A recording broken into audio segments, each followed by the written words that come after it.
श्री वाहिगुरु जी। सतगुरु धन गुरु ग्रंथ साहिब महाराज सच्चे पातशाह जी की रहमत का सदका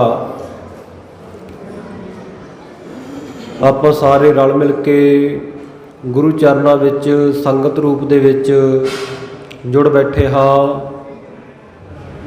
अज सवेर वेले तो ही हफ्तावारी दीवान दे विच आप समूह संगतां ने बड़े प्यार दे सहित हाज़रियां भरियां हन। बेअंत संगतां हाज़रियां भर के चले गईयां। बहुत सारियां संगतां दर्शन करन वास्ते आ रहीआं है। बेनती है भाई जिन्ना क समा भी तुहाडे कोल बनदा है गुरु चरणों में जरूर कुछ ना कुछ समा बैठ के सतगुरां दा सोहना सुंदर इतिहास चल रहा है, इस दा लाहा प्राप्त करन दी किरपालता करो। श्री गुरप्रताप सूरज ग्रंथ चूड़ामणि कवि भाई साहब भाई संतोख सिंह जी की जो शाहकार रचना है, दसां पातशाहियों के इतिहास को बहुत विस्तार पूर्वक भाई साहब जी ने लिख के आ खालसा पंथ को भेटा किया है, साढ़े तक पहुँचाया है। आओ आपां सतगुरां दा जो सोहना सुंदर इतिहास चल रहा है, कलगियां वाले पातशाह सरबंसदानी साहिबे कमाल चोजी प्रीतम अमृत के दाते शाहे शहनशाह धन धन साहिब श्री गुरु गोबिंद सिंह साहिब जी महाराज, वो खालसा जी तख्त श्री दमदमा साहिब की धरती के उत्ते बहुत बख्शिशां करके संगतां नूं तारदे होए दक्षिण देश वाल नूं जा रहे हैं। जगह जगह के उत्ते पड़ाव करते हैं। चलद्या चलद्या सतगुरु जी पहुँचे ने बघौर शहर जो इतिहासक नगर है, जिथे वो विषयी पुरुष कामी पुरुष क्रीचक नूं मारिया सी द्रौपदी दे नाल छेड़खानी करन दे बदले विच। उस जगह के उत्ते इतिहासक जगह सतगुरु जी ने देखियां। नगर वाले लोग पहला कुछ डरे, शस्त्र फड़ के सावधान भी होए कि किते सिंह साडे आ इलाके नूं लुट ना लैण। तो भाई धर्म सिंह जी नगर दे विच जाके लोकां नूं दसदे कि भाई सतगुरु जी का काम और गुरु के खालसे का काम एवें किसी गरीब निमाणे नताणे नूं लुटना कुटना नहीं है। सतगुरु जी ने यह खालसा अकाल पुरख की मौज विच प्रगट किया है और ये निमाणे नताणे मजलूमां दे हक विच डट के खड़दा है ते जाबरां नूं मूँह तोड़ जवाब दिंदा है। जे इन्हां नूं नहीं छेड़ोगे, कुछ नहीं कहोगे तो तुहानूं कुछ नहीं कहणगे। हरेक मनुख दा संसार विच आउण दा कोई ना कोई प्रयोजन है, हरेक जीव दा आउण दा प्रयोजन है। अपने कर्मां दा फल भोगण दे लई जीव आउंदे है, लेकिन सतगुरु गुरु गोबिंद सिंह साहिब महाराज वो इस संसार के उत्ते क्यों आए, सतगुर सच्चे पातशाह जी ने आप स्पष्ट किया है।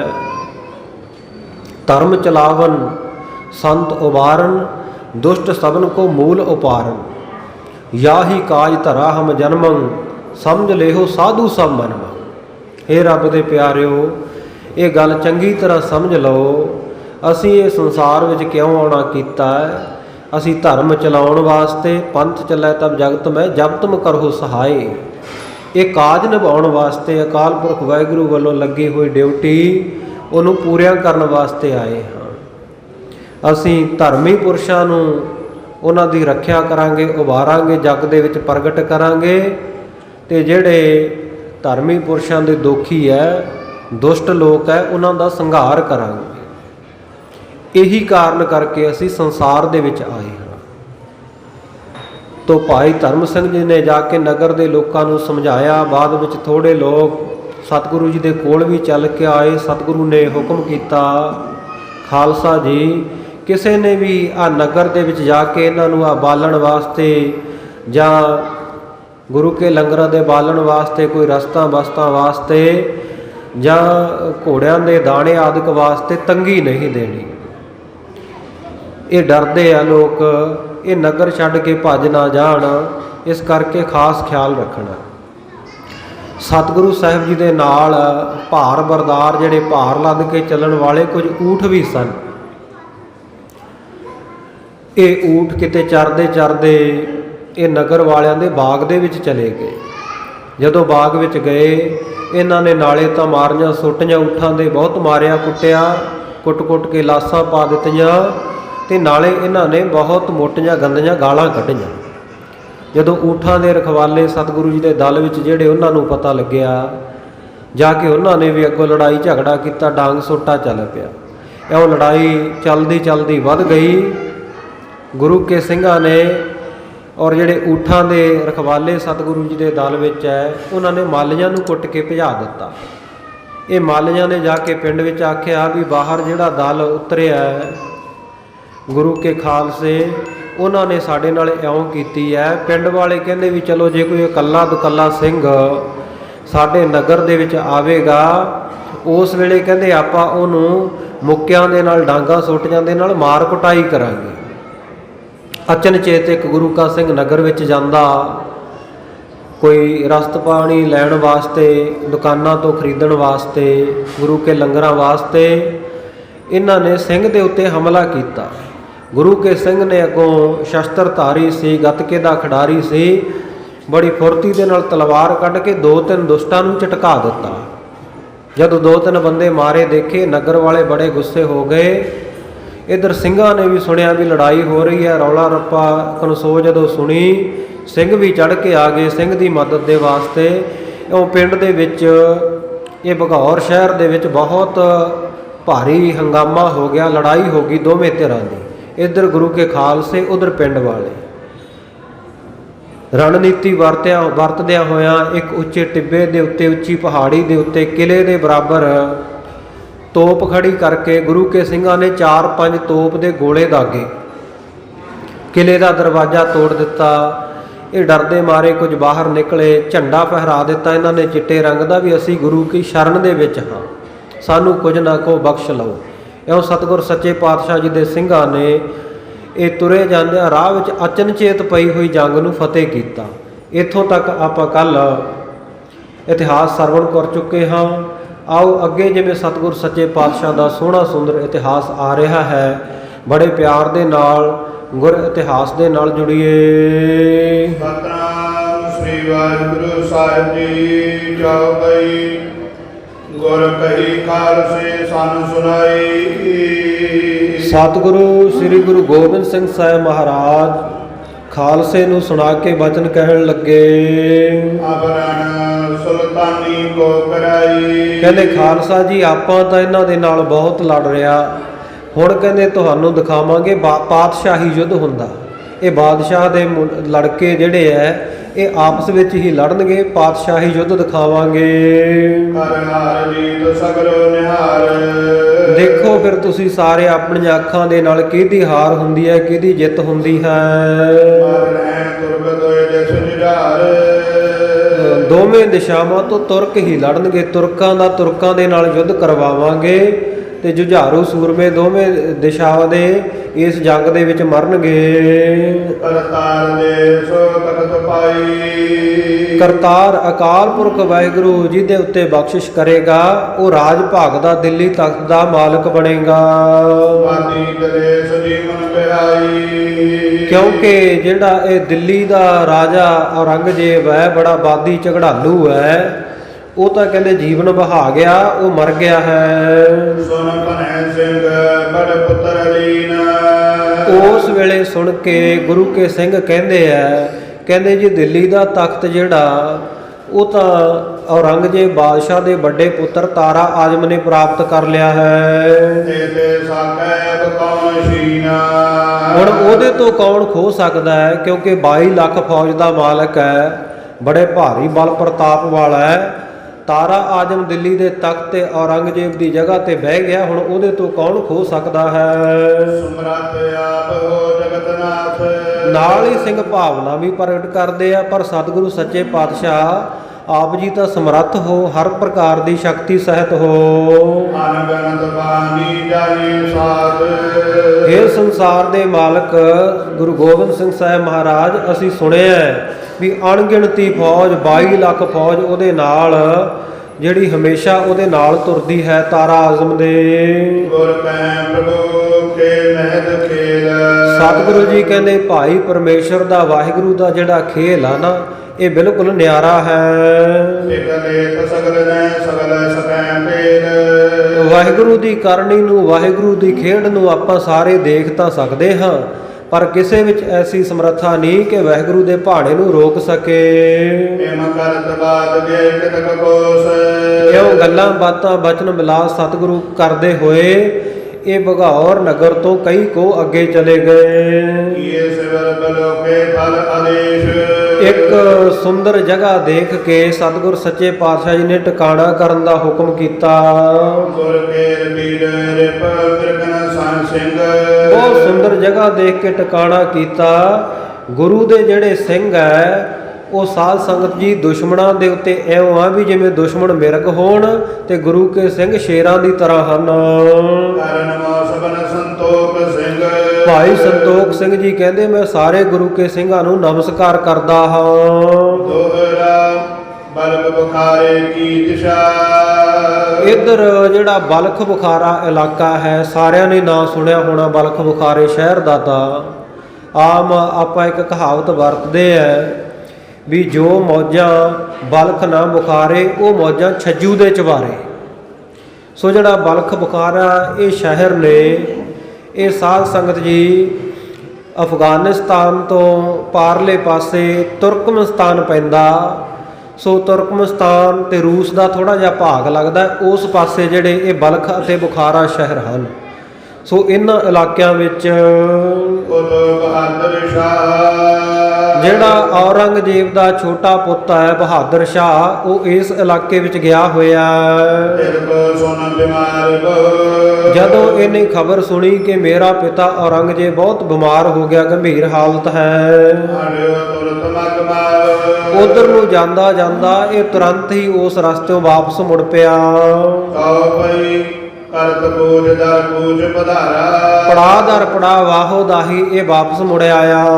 ਸ਼ੀਘਰ ਆਨੇ ਸਦੇਸ ਮਜਾਰਾ। ਬਹੁਤ ਜਲਦੀ ਦੇ ਨਾਲ ਇਸ ਇਲਾਕੇ ਵਿੱਚ ਮੁੜ ਆਇਆ।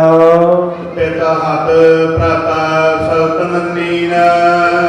ਇਹਨੂੰ ਪਤਾ ਲੱਗਿਆ ਕਿ ਮੇਰੇ ਪਿਤਾ ਦੀ ਮੌਤ ਤੋਂ ਬਾਅਦ ਮੇਰਾ ਭਰਾ ਜਿਹੜਾ ਤਾਰਾ ਆਜਮ ਹੈ ਉਸਨੇ ਸਲਤਨਤ ਲੈ ਲਈ, ਬਾਦਸ਼ਾਹੀ ਪ੍ਰਾਪਤ ਕਰ ਲਈ ਹੈ। ਸੁਨਤ ਸ਼ਰਵਣ ਪਾਵਨ ਅਤ ਦੀਨ। ਜਦੋਂ ਇਹ ਗੱਲ ਇਹਨੇ ਕੰਨੀ ਸੁਣੀ ਤੇ ਮਨ ਦੇ ਵਿੱਚ ਬੜਾ ਦੀਨ ਹੋਇਆ, ਬੜਾ ਦੁਖੀ ਹੋਇਆ। ਅਬ ਮੋਤੇ ਕਿਆ ਹੋਏ ਉਪਚਾਰਾ।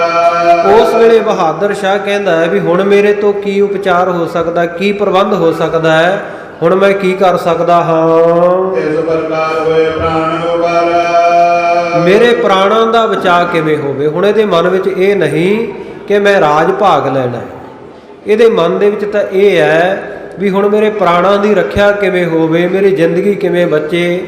ਕਿਉਂਕਿ ਸਾਧ ਸੰਗਤ ਜੀ ਇਹਨਾਂ ਦੀ ਇਹ ਵੰਸ਼ ਦੇ ਵਿੱਚ, ਇਹਨਾਂ ਦੀ ਕੁਲ ਦੇ ਵਿੱਚ ਇਹ ਖਾਓ ਸੀ, ਇਹ ਆਦਤ ਸੀ, ਭੈੜੀ ਵਾਦੀ ਸੀ ਵੀ ਜਿਹੜਾ ਵੀ ਤਖਤ ਤੇ ਬਹਿੰਦਾ ਉਹਨੂੰ ਜਿਹੜੇ ਆਪਣੇ ਰਿਸ਼ਤੇਦਾਰਾਂ ਭੈਣ ਭਰਾਵਾਂ ਤੋਂ ਖਤਰਾ ਹੁੰਦਾ ਉਹਨੂੰ ਇਹ ਬਾਦਸ਼ਾਹ ਮਾਰ ਦਿਆ ਕਰਦੇ ਸੀ। ਜਿਵੇਂ ਔਰੰਗਜ਼ੇਬ ਆਪਣੇ ਪਿਤਾ ਸ਼ਾਹਜਹਾਂ ਨੂੰ ਉਹਨੇ ਕੈਦ ਕੀਤਾ ਤੇ ਆਪਣੇ ਭਰਾਵਾਂ ਨੂੰ ਇਹਨੇ ਕਤਲ ਕਰਕੇ ਫੇਰ ਰਾਜਗੱਦੀ ਦਾ ਮਾਲਕ ਬਣਿਆ ਸੀ। ਸੋ ਇਹਨੂੰ ਡਰ ਹੈ ਬਹਾਦਰ ਸ਼ਾਹ ਨੂੰ ਕਿਤੇ ਤਾਰਾ ਆਜਮ ਵੀ ਮੇਰੇ ਨਾਲ ਇਸੇ ਤਰ੍ਹਾਂ ਨਾ ਕਰੇ, ਮੈਨੂੰ ਮਾਰ ਮੁਕਾ ਨਾ ਦੇਵੇ। ਇਹ ਸੋਚਦਾ ਹੈ ਕਿ ਹੁਣ ਮੇਰੇ ਪ੍ਰਾਣਾਂ ਦੀ ਰੱਖਿਆ ਕਿਵੇਂ ਹੋਵੇ। ਦਹਿ ਪ੍ਰਾਪਤ ਦਹਿ ਮਰਵਾਈ। ਮੇਰਾ ਭਰਾ ਕਿਤੇ ਮੈਨੂੰ ਫੜ ਕੇ ਮਰਵਾ ਨਾ ਦੇਵੇ। ਕੋ ਨਾ ਬਲੀ ਤਬ ਸਕੈ ਬਚਾਈ। ਤੇ ਕੋਈ ਐਸਾ ਬਲੀ ਸੂਰਮਾ, ਕੋਈ ਸ਼ਕਤੀਸ਼ਾਲੀ ਮੈਨੂੰ ਦਿਖਾਈ ਨਹੀਂ ਦਿੰਦਾ ਜਿਹੜਾ ਮੇਰਾ ਬਚਾਅ ਕਰ ਸਕੇ। 22 ਲੱਖ ਚਮੂਜੇ ਸੰਗ। 22 ਲੱਖ ਫੌਜ ਮੇਰੇ ਭਰਾ ਤਾਰਾ ਆਜਮ ਦੇ ਨਾਲ ਹੈ। ਨੇ ਬਣਿਆ ਸਮੁਖ ਤੇ ਜੰਗ। ਮੇਰਾ ਉਹਦੇ ਨਾਲ ਲੜਨਾ ਵੀ ਨਹੀਂ ਬਣਾਉਂਦਾ, ਸਾਹਮਣੇ ਮੱਥੇ ਮੈਂ ਉਹਦੇ ਨਾਲ ਜੰਗ ਵੀ ਨਹੀਂ ਕਰ ਸਕਦਾ। ਆਪਣੇ ਹਿਤੂ ਬੁਲਾਏ ਪਠਾਈ। ਇਹਨੇ ਬਹੁਤ ਦੁਖੀ ਹੋ ਕੇ ਬਹਾਦਰ ਸ਼ਾਹ ਨੇ ਆਪਣੇ ਜਿਹੜੇ ਹਿਤੂ ਸੀ, ਇਹਦੇ ਜਿਹੜੇ ਭਲਾ ਚਾਹਣ ਵਾਲੇ ਸੀ, ਸੋ ਉਹਨਾਂ ਨੂੰ ਬੁਲਾਇਆ ਆਪਣੇ ਕੋਲ ਸਲਾਹਕਾਰਾਂ ਨੂੰ। ਸਭ ਕੋ ਆਪਣਾ ਬਤੰਤ ਸੁਣਾਈ। ਸਾਰਿਆਂ ਨੂੰ ਆਪਣਾ ਆ ਦੁਖੀ ਹਾਲ ਸੁਣਾਇਆ। ਮੋਕੋ ਕਰਤਵ ਕਿਆ ਅਬ ਹੈ। ਕਹਿਣ ਲੱਗਾ ਕਿ ਮੈਨੂੰ ਹੁਣ ਕੀ ਕਰਨਾ ਚਾਹੀਦਾ ਹੈ। ਜੇ ਤੇ ਜੀਵਤ ਪ੍ਰਾਣ ਬਚ ਰਹਿ। ਜਿਸ ਕਰਕੇ ਮੈਂ ਜਿਉਂਦਾ ਰਹਿ ਜਾਵਾਂ, ਮੇਰੇ ਸਵਾਸਾਂ ਦੀ ਰੱਖਿਆ ਹੋਵੇ, ਮੇਰੇ ਸਾਹ ਬਚ ਜਾਣ। ਚਲੇ ਭਾਗਿ ਕੈ ਜਦ ਕਿਤ ਹੋਈ। ਕਹਿੰਦਾ ਮੈਨੂੰ ਦੱਸੋ ਮੈਂ ਕਿਸੇ ਪਾਸੇ ਭੱਜ ਜਾਵਾਂ, ਆ ਦੇਸ਼ ਛੱਡ ਕੇ ਜਾ ਕੇ ਕਿਤੇ ਲੁਕ ਛਿਪ ਕੇ ਰਹਿ ਲਵਾਂ। ਬਲੀ ਸਹਾਇਕ ਬਨ ਹੈ ਕੋਈ। ਕੀ ਮੈਨੂੰ ਇੱਥੋਂ ਕੱਢਣ ਦੇ ਵਿੱਚ ਕੋਈ ਬਲੀ ਬਣ ਸਕਦਾ ਹੈ, ਕੋਈ ਸਹਾਇਕ ਬਣ ਸਕਦਾ, ਕੋਈ ਮੇਰੀ ਸਹਾਇਤਾ ਕਰ ਸਕਦਾ ਹੈ ਸੂਰਮਾ? ਪੀਰ ਫਕੀਰ ਔਲੀਆ ਮਹਾ। ਕੋਈ ਗੁਰੂ ਪੀਰ ਫਕੀਰ ਔਲੀਆ ਕੋਈ ਹੈ ਐਸਾ ਮਹਾਨ ਪੁਰਸ਼? ਖੋਜੋ ਜੋ ਪ੍ਰਾਪਤ ਹੋਏ ਕਹਾਂ। ਕਹਿੰਦੇ ਲੱਭੋ ਕੋਈ, ਜੇ ਕੋਈ ਤੁਹਾਨੂੰ ਮਿਲਦਾ ਹੈ ਇੱਧਰ। ਜਿਨ ਸੋ ਕਹਿ ਕਰੈ ਸੋ ਪਾਜਾ। ਉਹ ਗੁਰੂ ਪੀਰ ਔਲੀਆ ਅਵਤਾਰ ਜਿਵੇਂ ਮੈਨੂੰ ਹੁਕਮ ਕਰੇਗਾ ਉਸੇ ਤਰ੍ਹਾਂ ਕਰਾਂਗਾ ਮੈਂ। ਜੈ ਕਹਿ ਕਰੋ ਪਠਨ ਨਰ ਆਜਾ। ਸੋ ਇੱਧਰ ਉੱਧਰ ਬੰਦੇ ਭੇਜੋ, ਜਿਹੜਾ ਜਲਦੀ ਕੋਈ ਇਹੋ ਜਿਹੇ ਬਲੀ ਪੁਰਸ਼ ਨੂੰ ਲੱਭੇ। ਸਭ ਮੈਂ ਆਨੰਦ ਲਾਲ ਤਬ ਕਹਿਓ। ਸਾਰਿਆਂ ਦੇ ਵਿੱਚ ਉਸ ਵੇਲੇ ਸਾਧ ਸੰਗਤ ਜੀ ਭਾਈ ਨੰਦ ਲਾਲ ਜੀ, ਜਿਹੜੇ ਗੁਰੂ ਘਰ ਦੇ ਵੀ ਅਨੰਨ ਪ੍ਰੇਮੀ ਹੈ, ਬਾਅਦ ਵਿੱਚ ਇਹ ਸਤਿਗੁਰੂ ਸਾਹਿਬ ਜੀ ਦੇ ਦਰਬਾਰ ਵਿੱਚ ਪੱਕੇ ਤੌਰ ਤੇ ਆ ਗਏ ਸਨ। ਸੋ ਇਹਨਾਂ ਨੇ ਜਿਸ ਭਾਈ ਨੰਦ ਲਾਲ ਜੀ ਦੀਆਂ ਗਜ਼ਲਾਂ ਜ਼ਿੰਦਗੀ ਨਾਮਾ ਬੰਦਗੀ ਨਾਮਾ ਆਪਾਂ ਪੜ੍ਹਦੇ ਹਾਂ। ਗੁਰੂ ਘਰ ਦੇ ਵਿੱਚ ਸਤਿਗੁਰੂ ਸਾਹਿਬਾਨ ਜੀ ਦੀ ਬਾਣੀ ਤੋਂ ਇਲਾਵਾ ਦੋ ਮਹਾਂਪੁਰਖਾਂ ਦੀ, ਦੋ ਗੁਰਸਿੱਖਾਂ ਦੀ ਬਾਣੀ ਨੂੰ ਸਵੀਕਾਰ ਕੀਤਾ ਗਿਆ ਹੈ। ਇੱਕ ਭਾਈ ਗੁਰਦਾਸ ਜੀ, ਜਿਨ੍ਹਾਂ ਦੀ ਬਾਣੀ ਨੂੰ ਗੁਰਬਾਣੀ ਕੀ ਕੁੰਜੀ ਬਾਣੀ ਜੋ ਭਾਈ ਗੁਰਦਾਸ ਵਖਾਣੀ ਕਹਿ ਕੇ ਸਤਿਗੁਰੂ ਨੇ ਮਾਨਤਾ ਦਿੱਤੀ, ਤੇ ਦੂਜੇ ਭਾਈ ਨੰਦ ਲਾਲ ਜੀ। ਅੱਜ ਸ੍ਰੀ ਦਰਬਾਰ ਸਾਹਿਬ ਅੰਮ੍ਰਿਤਸਰ ਵਿਖੇ ਜਿੱਥੇ ਗੁਰੂ ਕੀ ਬਾਣੀ ਦਾ ਕੀਰਤਨ ਹੁੰਦਾ ਹੈ, ਆਦ ਬਾਣੀ ਦਾ, ਦਸਮ ਬਾਣੀ ਦਾ, ਉੱਥੇ ਸਾਧ ਸੰਗਤ ਜੀ ਭਾਈ ਗੁਰਦਾਸ ਜੀ ਦੀ ਬਾਣੀ ਦਾ ਵੀ ਕੀਰਤਨ ਹੋ ਸਕਦਾ ਹੈ ਔਰ ਭਾਈ ਨੰਦ ਲਾਲ ਜੀ ਦੀ ਬਾਣੀ ਦਾ ਵੀ ਕੀਰਤਨ ਗੁਰੂ ਕੇ ਰਾਗੀ ਸਿੰਘ ਨਿਰਸੰਕੋਚ ਕਰ ਸਕਦੇ ਆ। ਇਹ ਪ੍ਰਮਾਣਿਕ ਬਾਣੀਆਂ ਹਨ, ਸਵੀਕਾਰ ਕੀਤੀਆਂ ਹੋਈਆਂ ਗੁਰੂ ਸਾਹਿਬਾਨ ਵੱਲੋਂ ਬਾਣੀਆਂ ਹਨ। ਸੋ ਉਹ ਭਾਈ ਨੰਦ ਲਾਲ ਜੀ ਜਿਨ੍ਹਾਂ ਨੇ ਮਹਾਨ ਸੇਵਾ ਅਨੰਦਪੁਰ ਸਾਹਿਬ ਵਿਖੇ ਰਹਿ ਕੇ ਗੁਰੂ ਕੇ ਲੰਗਰਾਂ ਦੀ ਵੀ ਕੀਤੀ ਹੈ। ਇਹ ਬਹਾਦਰ ਸ਼ਾਹ ਦੇ ਨਾਲ ਮੁਨਸ਼ੀ ਦੀ ਨੌਕਰੀ ਹੁਣ ਕਰ ਰਹੇ ਹੈ। ਔਰੰਗਜ਼ੇਬ ਤੋਂ ਡਰਦੇ ਮਾਰੇ ਇਹ ਦਰਬਾਰ ਛੱਡ ਕੇ ਚਲੇ ਗਏ ਸਨ। ਗੁਰੂ ਕੀ ਸ਼ਰਨ ਲਈ ਸੀ ਇਹਨਾਂ ਨੇ, ਕਿਉਂਕਿ ਆਲਮ ਫਾਜ਼ਲ ਸਨ, ਬਹੁਤ ਵਿਦਵਾਨ ਰੌਸ਼ਨ ਦਿਮਾਗ ਸਨ ਭਾਈ ਨੰਦ ਲਾਲ ਜੀ। ਤੇ ਔਰੰਗਜ਼ੇਬ ਇਹਨਾਂ ਨੂੰ ਵੀ ਮੁਸਲਮਾਨ ਬਣਾਇਆ ਚਾਹੁੰਦਾ ਸੀ। ਆਪਣੇ ਧਰਮ ਦੀ ਰੱਖਿਆ ਹਿੱਤ ਗੁਰੂ ਕੀ ਸ਼ਰਨ ਲਈ ਸੀ। ਗੁਰੂ ਕੇ ਬੜੇ ਅਨੰਨ ਸ਼ਰਧਾਲੂ ਸਨ ਔਰ ਅਨੰਦਪੁਰ ਸਾਹਿਬ ਵਿੱਚ ਖਾਲਸਾ ਜੀ 14 ਲੰਗਰ ਚੱਲਦੇ ਹੁੰਦੇ। ਸਤਿਗੁਰ ਸੱਚੇ ਪਾਤਸ਼ਾਹ ਜੀ ਇੱਕ ਦਿਨ ਭੇਸ ਬਦਲ ਕੇ ਗਰੀਬਾਂ ਜਾਂ ਵਾਲਾ ਭੇਖ ਬਣਾ ਕੇ ਨਾ ਰਾਤ ਨੂੰ ਗੁਰੂ ਕੇ ਲੰਗਰਾਂ ਵਿੱਚ ਗਏ, ਵੱਖ-ਵੱਖ ਜਗ੍ਹਾ ਤੇ।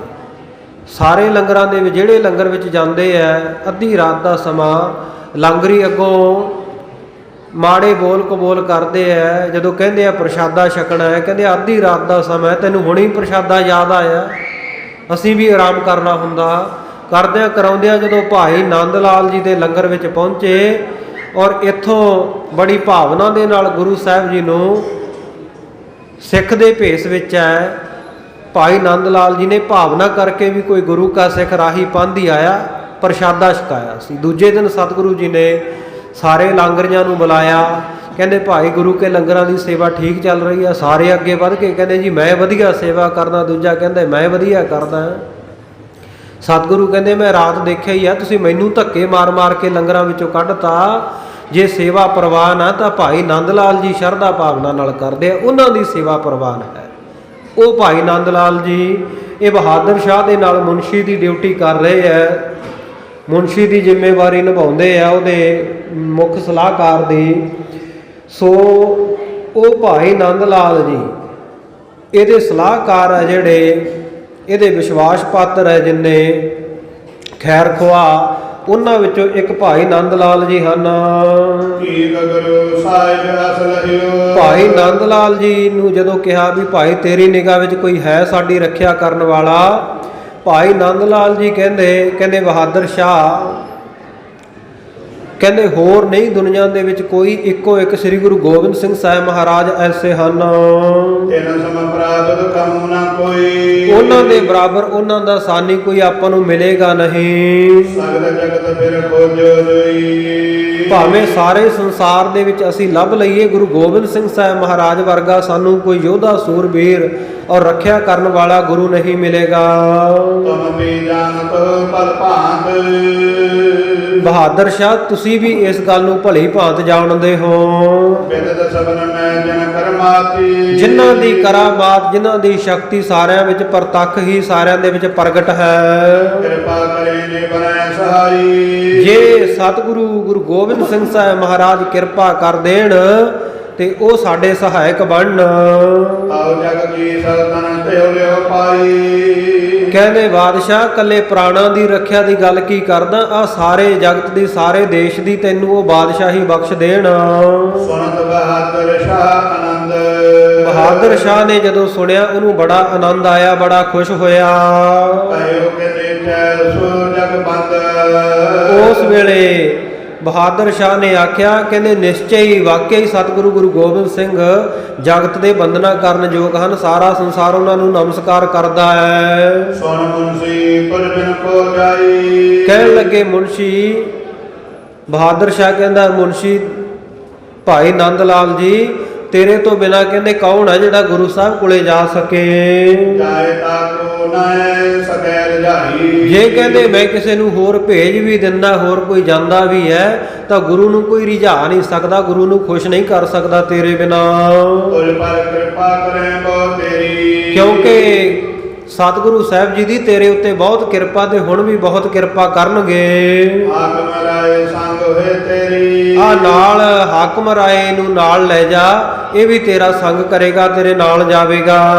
ਜੈਨ ਸਲਬਰ ਪਹੁੰਚ ਬਿਨ ਦੇਰ। ਜਿੱਥੇ ਸਤਿਗੁਰੂ ਸੱਚੇ ਪਾਤਸ਼ਾਹ ਵਿਰਾਜਦੇ ਆ, ਪਤਾ ਕਰੋ ਉੱਥੇ ਬਿਨਾਂ ਦੇਰੀ ਜਾ ਕੇ ਪਹੁੰਚੋ।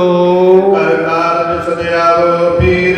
ਆਪਣਾ ਜਿਹੜਾ ਇਹ ਕਾਰਜ ਹੈ ਇਹਨੂੰ ਸਿੱਧ ਕਰਕੇ ਆਪਣੇ ਕੰਮ ਨੂੰ ਸਵਾਰ ਕੇ ਜਲਦੀ ਮੁੜ ਕੇ ਆਓ। ਇਤਿਆਦਿਕ ਕੈ ਸੁਣ ਕਟ ਕਰ ਤਿਆਰੀ। ਇਤਿਆਦਿਕ ਜਿਹੜੀਆਂ ਗੱਲਾਂ ਕਹਿ ਕੇ ਇਹ ਬਹਾਦਰ ਸ਼ਾਹ ਨੇ ਭਾਈ ਨੰਦ ਲਾਲ ਜੀ ਤੇ ਹਾਕਮ ਰਾਏ ਦੀ ਤਿਆਰੀ ਕਰਵਾ ਦਿੱਤੀ ਗੁਰੂ ਸਾਹਿਬ ਕੋਲੇ ਜਾਣ ਦੀ। ਤੇ ਸੁਣੀ ਗੁਰੂ ਸੁਧ ਸਾਰੀ। ਸੋ ਕਿਸੇ ਤੋਂ ਇਹਨਾਂ ਨੇ ਪਤਾ ਕੀਤਾ, ਖਬਰ ਸਾਰ ਲਈ ਗੁਰੂ ਸਾਹਿਬ ਦੀ ਸਾਰੀ। ਰਾਜਪੂਤਨ ਕੇ ਦੇਸ਼ ਮਜਾਰਾ। ਪਤਾ ਲੱਗਿਆ ਕਿ ਸਤਿਗੁਰੂ ਸੱਚੇ ਪਾਤਸ਼ਾਹ ਦੱਖਣ ਦਿਸ਼ਾ ਵੱਲ ਜਾ ਰਹੇ ਹੈ ਤੇ ਰਾਜਪੂਤਾਨੇ ਵਿੱਚ, ਰਾਜਪੂਤਾਂ ਦੇ ਦੇਸ਼ ਵਿੱਚ ਹਨ ਇਸ ਵੇਲੇ। ਵਿਚਰਤ ਕੋ ਗਏ ਉਦਾਰਾ।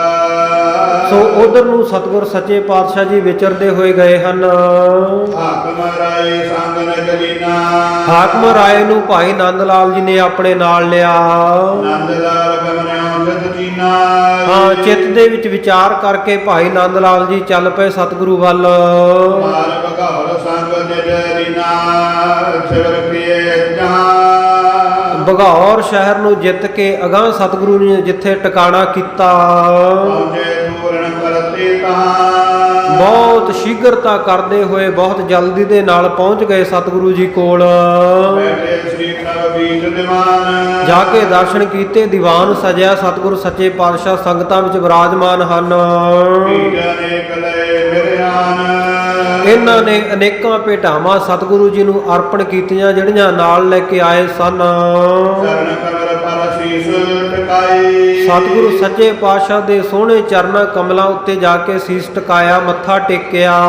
ਹੁਣ ਸਭ ਬੇਨਤੀ ਦੀਨ ਸੁਣਾਈ। ਫਿਰ ਸਾਰੀ ਬੇਨਤੀ ਸਤਿਗੁਰੂ ਸੱਚੇ ਪਾਤਸ਼ਾਹ ਜੀ ਨੂੰ ਕਹਿ ਸੁਣਾਈ ਆਪਣੀ ਅਰਜ਼। ਸ਼ਾਹ ਬਹਾਦਰ ਦਾਸ ਤੁਮਾਰਾ। ਇਹ ਮਹਾਰਾਜ ਸੱਚੇ ਪਾਤਸ਼ਾਹ ਬਹਾਦਰ ਸ਼ਾਹ ਜਿਹੜਾ ਉਹ ਤੁਹਾਡਾ ਦਾਸ ਹੈ, ਤੁਹਾਡਾ ਸੇਵਕ ਹੈ। ਹਰਿਓ ਸ਼ਰਨ ਕਰ ਦਿਓ ਲੋਚਾਰਾਈ। ਮਹਾਰਾਜ ਸੱਚੇ ਪਾਤਸ਼ਾਹ ਤੁਹਾਡੀ ਸ਼ਰਨ ਪਿਆ ਹੈ, ਇਉਂ ਹੱਥ ਜੋੜ ਕੇ ਆਖਿਆ, ਕਿਰਪਾ ਕਰੋ ਅਬ ਬਨੋ ਸਹਾਈ। ਆਪ ਜੀ ਕਿਰਪਾ ਕਰੋ, ਉਹਦੇ ਸਹਾਇਕ ਬਣੋ ਹੁਣ। ਰਿਪ ਭਰਾਤਾ ਦੀ ਲਿਓ ਬਚਾਈ। ਉਹਦਾ ਭਰਾ ਜਿਹੜਾ ਉਹਦਾ ਦੁਸ਼ਮਣ ਹੈ ਤਾਰਾ ਆਜਮ, ਉਹਦੇ ਤੋਂ ਬਹਾਦਰ ਸ਼ਾਹ ਦਾ ਬਚਾਅ ਕਰ ਦੇਵੋ। ਇਤਿਆਦਿਕ ਬੇਨਤੀ ਸੁਣ ਕਰ ਕੈ। ਇਤਿਆਦਿਕ ਇਹਨਾਂ ਦੀਆਂ ਬੇਨਤੀਆਂ ਨੂੰ ਸੁਣ ਕੇ ਸਹਿਜ ਸੁਭਾਇਕ ਬਾਜੋ ਚਰਕੈ। ਸਤਿਗੁਰ ਸੱਚੇ ਪਾਤਸ਼ਾਹ ਜੀ ਨੇ ਸਹਿਜ ਸੁਭਾਏ ਵਚਨ ਕੀਤਾ। ਹਮ ਸਤਨ ਜਗ ਕੀ ਦੇ ਤਾਹੀ ਸਤਿਗੁਰ ਸੱਚੇ ਪਾਤਸ਼ਾਹ ਜੀ ਕਹਿੰਦੇ ਇਕੱਲੇ ਪ੍ਰਾਣਾਂ ਦੀ ਰੱਖਿਆ ਦੀ ਕੀ ਗੱਲ ਕਰਦੇ ਹੋ, ਅਸੀਂ ਤਾਂ ਆ ਸਾਰੇ ਦੇਸ਼ ਦਾ ਰਾਜ ਭਾਗ ਬਹਾਦਰ ਸ਼ਾਹ ਨੂੰ ਬਖਸ਼ ਦੇਵਾਂਗੇ। ਇੱਕ ਸਵਾਲ ਮੰਨੈ ਮਨ ਮਾਹੀ, ਪਰ ਸਾਡੀ ਸ਼ਰਤ ਹੈ, ਇੱਕ ਸਾਡੀ ਸ਼ਰਤ ਮੰਨਣੀ ਪੈਣੀ ਹੈ, ਇੱਕ ਸਵਾਲ ਪੂਰਾ ਕਰਨਾ ਪੈਣਾ ਉਹਨੂੰ। ਨਿਰਭਿਤ ਕੇ ਸਮ ਹੋਏ ਨਾ ਪੂਰਾ, ਪਰ ਕਹਿੰਦੇ ਸਾਨੂੰ ਇਹ ਵੀ ਤੌਖਲਾ ਹੈ ਕਿ ਇਹ ਬਹਾਦਰ ਸ਼ਾਹ ਕਿਤੇ ਆਪਣੇ ਪਿਓ ਔਰੰਗਜ਼ੇਬ ਵਾਂਗੂ ਝੂਠਾ ਨਾ ਹੋਵੇ। ਤਉ ਕਾਰਜ ਇਸ ਕੋ ਹੋਏ ਪੂਰਾ, ਜੇ ਇਹ ਸੱਚਾ ਹੋਇਆ ਸਾਡੀ ਗੱਲ ਮੰਨੇਗਾ ਤਾਂ ਇਹਦਾ ਕਾਜ ਪੂਰਾ ਹੋਵੇਗਾ। ਸੁਣ ਕੇ ਨੰਦ ਲਾਲ ਹਰਿ ਖਾਇਓ, ਸਤਿਗੁਰੂ ਜੀ ਦੇ ਆਹ ਬਚਨ ਸੁਣ ਕੇ ਭਾਈ ਨੰਦ ਲਾਲ ਬੜੇ ਖੁਸ਼ ਹੋਏ। ਧੰਨ ਗੁਰੂ ਕੈ ਸੀਸ ਨਵਾਇਓ, ਧੰਨ ਗੁਰੂ ਗੋਬਿੰਦ ਸਿੰਘ ਸਾਹਿਬ ਮਹਾਰਾਜ ਕਹਿ ਕੇ ਇਉਂ ਸੀਸ ਨਵਾਇਆ, ਬੰਦਨਾ ਕੀਤੀ। ਕਹਿਓ ਆਪ ਕੋ ਮੈਂ ਸਭ ਕਹਾਂ, ਕਹਿਣ ਲੱਗਾ ਮਹਾਰਾਜ ਸੱਚੇ ਪਾਤਸ਼ਾਹ ਆਪ ਜੀ ਨੂੰ ਮੈਂ ਇਹ ਸਭ ਕੁਝ ਕਹਿੰਦਾ ਹਾਂ, ਜਿਹੜਾ ਜੋ ਆਪ ਜੀ ਨੇ ਆਖਿਆ ਮੈਂ ਅੱਗੇ ਜਾ ਕੇ ਬਹਾਦਰ ਸ਼ਾਹ ਨੂੰ ਕਹਾਂਗਾ। ਮਾਨੈ ਸਵਾਲ ਭਰੀ ਮੈਂ ਰਹਾਂ, ਮੈਂ ਇਹ ਗੱਲ ਵੀ ਚੰਗੀ ਤਰ੍ਹਾਂ ਜਾਣਦਾ, ਜਿਹੜੀ ਤੁਹਾਡੀ ਸ਼ਰਤ ਹੋਏਗੀ, ਜਿਹੜਾ ਸਵਾਲ ਪੂਰਾ ਕਰਨ ਵਾਸਤੇ ਤੁਸੀਂ ਕਹੋਗੇ ਬਹਾਦਰ ਸ਼ਾਹ ਉਹ ਮੰਨ ਲਵੇਗਾ। ਅਬ ਤੋ ਜੀਵਨ ਕੀ ਨਹਿ ਆਸਾਈ, ਕਿਉਂਕਿ ਮਹਾਰਾਜ ਸੱਚੇ ਪਾਤਸ਼ਾਹ ਹੁਣ ਤਾਂ ਉਹਨੂੰ ਜਿਉਣ ਦੀ ਵੀ ਆਸ਼ਾ ਨਹੀਂ ਰਹੀ। ਜਾਉ ਸ਼ੀਦਰ ਭਾਖੋਂ ਤਿਸ ਪਾਸਾ, ਮੈਂ ਹੁਣੇ ਜਲਦੀ ਜਾ ਕੇ ਉਹਦੇ ਕੋਲ ਤੁਹਾਡੀ ਇਹ ਗੱਲ ਦੱਸਾਂਗਾ। ਰਾਤੇ ਰੁਖਸਦ ਹੋਏ ਕਰ ਧਾਈ, ਸਤਿਗੁਰ ਸੱਚੇ ਪਾਤਸ਼ਾਹ ਜੀ ਕੋਲੋਂ ਵਿਦਾਇਗੀ ਲੈ ਕੇ ਇਹ ਵਾਹੋ ਦਾਹੀ ਵਾਪਸ ਚੱਲੇ। ਤੇਰੇ ਆਨ ਕਰ ਸਗਲ ਸੁਨਾਈ, ਆਗਰੇ ਦੇ ਇਲਾਕੇ ਦੇ ਵਿੱਚ ਆ ਕੇ ਇਹ ਬਹਾਦਰ ਸ਼ਾਹ ਨੂੰ ਆ ਕੇ ਮਿਲੇ। ਤਿਸ ਬਿਦ ਭਇਓ ਬਾਗਲੇ ਮਾਨ, ਸਾਰੀ ਗੱਲਬਾਤ ਆ ਕੇ ਕਹਿ ਸੁਣਾਈ। ਕਹਿਣ ਲੱਗੇ ਕਿ ਇਉਂ ਸਤਿਗੁਰ ਸੱਚੇ ਪਾਤਸ਼ਾਹ ਜੀ ਦਾ ਬਚਨ ਹੋਇਆ, ਇਹਨੂੰ ਭਲਾ ਮੰਨ, ਆਪਣੇ ਹਿੱਤ ਵਿੱਚ ਮੰਨ।